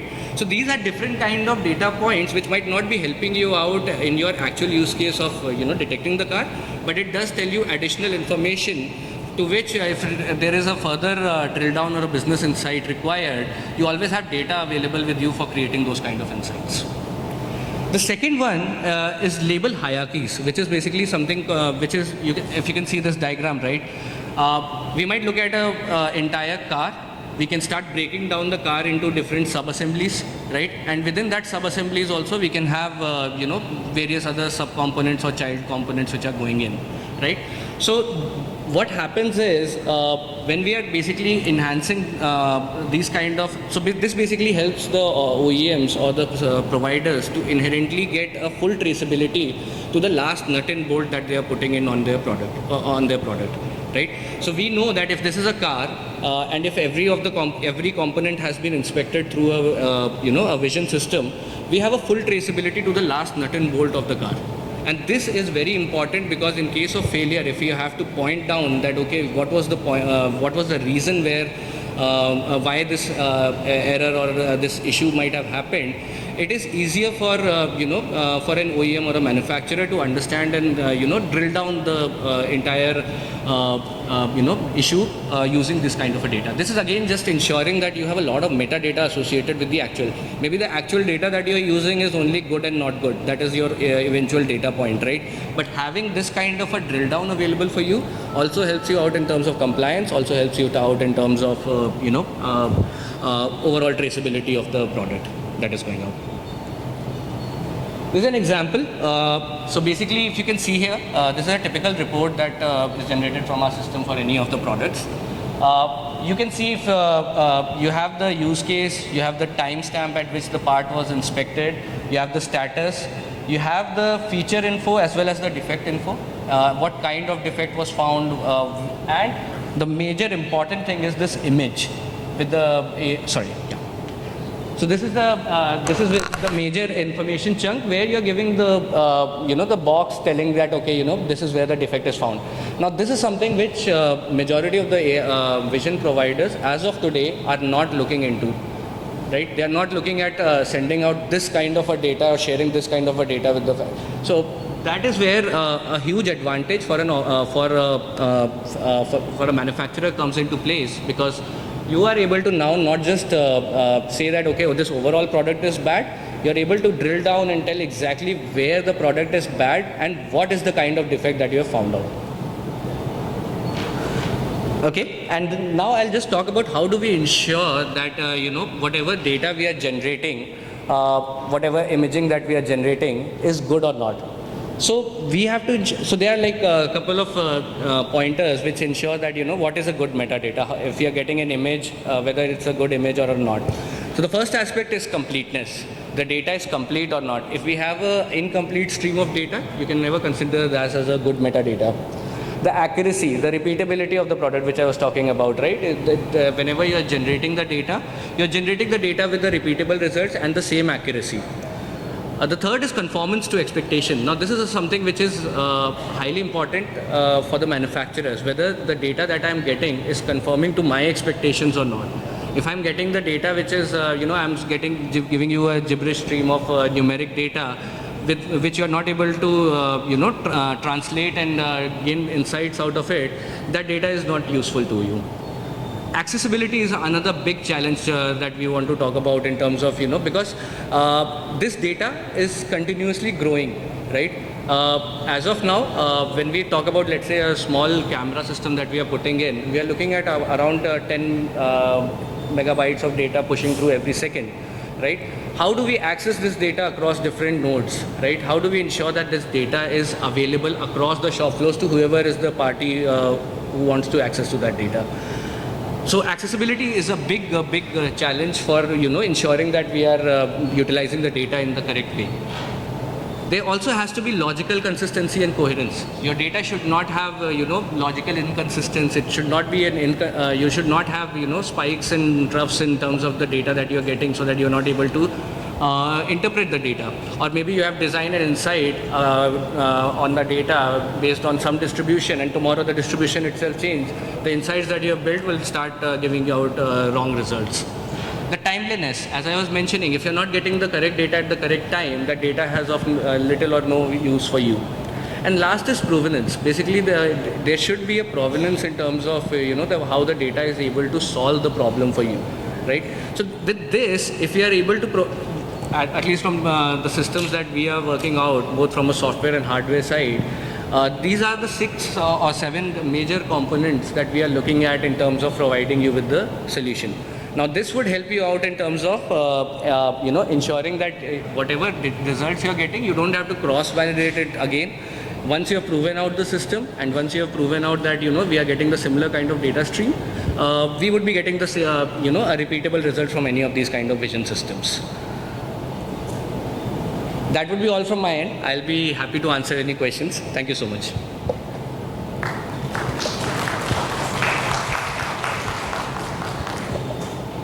Anyone for questions? All right, then I think that would be it. I'm going to request Vytautas sir to once again please step forward.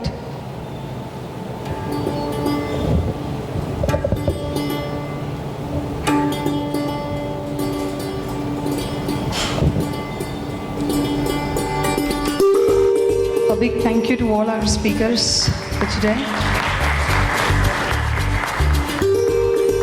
Thank you, Mr. Shyam, for all your inputs.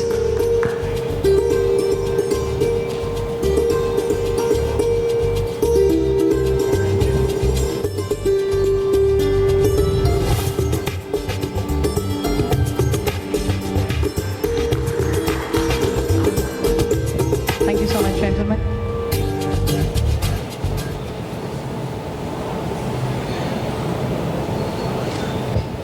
There's a request. I requested all the speakers to stay back for 2 reasons. Of course, the interaction, which everyone would look forward to.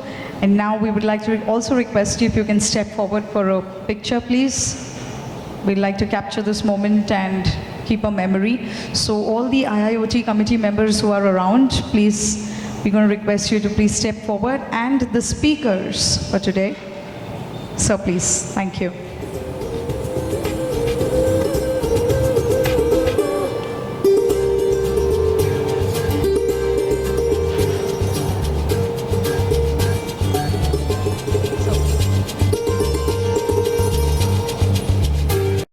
Mr. Sventickas is not around. I think we'll go ahead with this.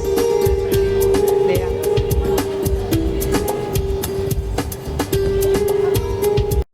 Thank you.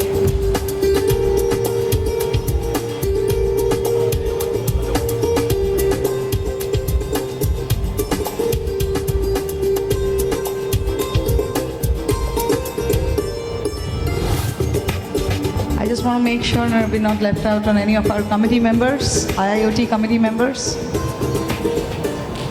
Thank you. Good afternoon to all of you, and thank you for being here at the IIoT conference on metadata. And we are happy that all of you are here. And as I said, if it is to be, it is up to me. So you are all here for this presentation right from morning from 10 and it's nearing 2. And then I'm right now in between the time of your lunch, so won't take much time. I'd first like to thank our committee members who have really made it possible to get the best speakers. Without their input, without their technical expertise, we would not have come out with this topic, and neither we would have got these speakers. Then I would like to thank Mr. Ted Masters, who has come from Fieldcomm from the US, Mr. Sunil David. Of course, he is an expert speaker on IoT and everybody knows him, so he needs no introduction. Mr. Raunak Bhinge, and he's from Infinite Uptime. So he has left because he is not well. We also have Mr. Sventickas, for the first time Kalatra that has been participating here, and Mr. Shyam Gupta.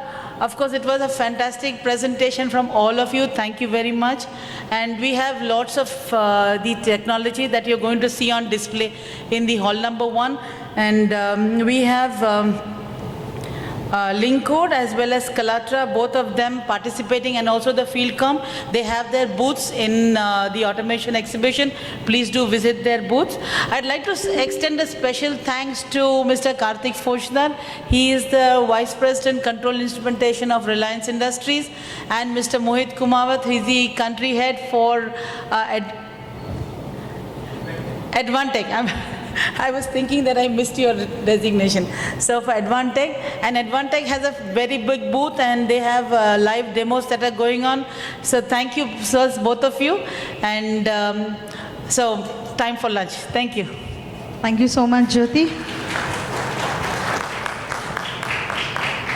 Thank you, ladies and gentlemen. As compare, I would sign off. We wish you a great bon appetit time, and please enjoy and have a successful Automation 2022 to all of you. Thank you.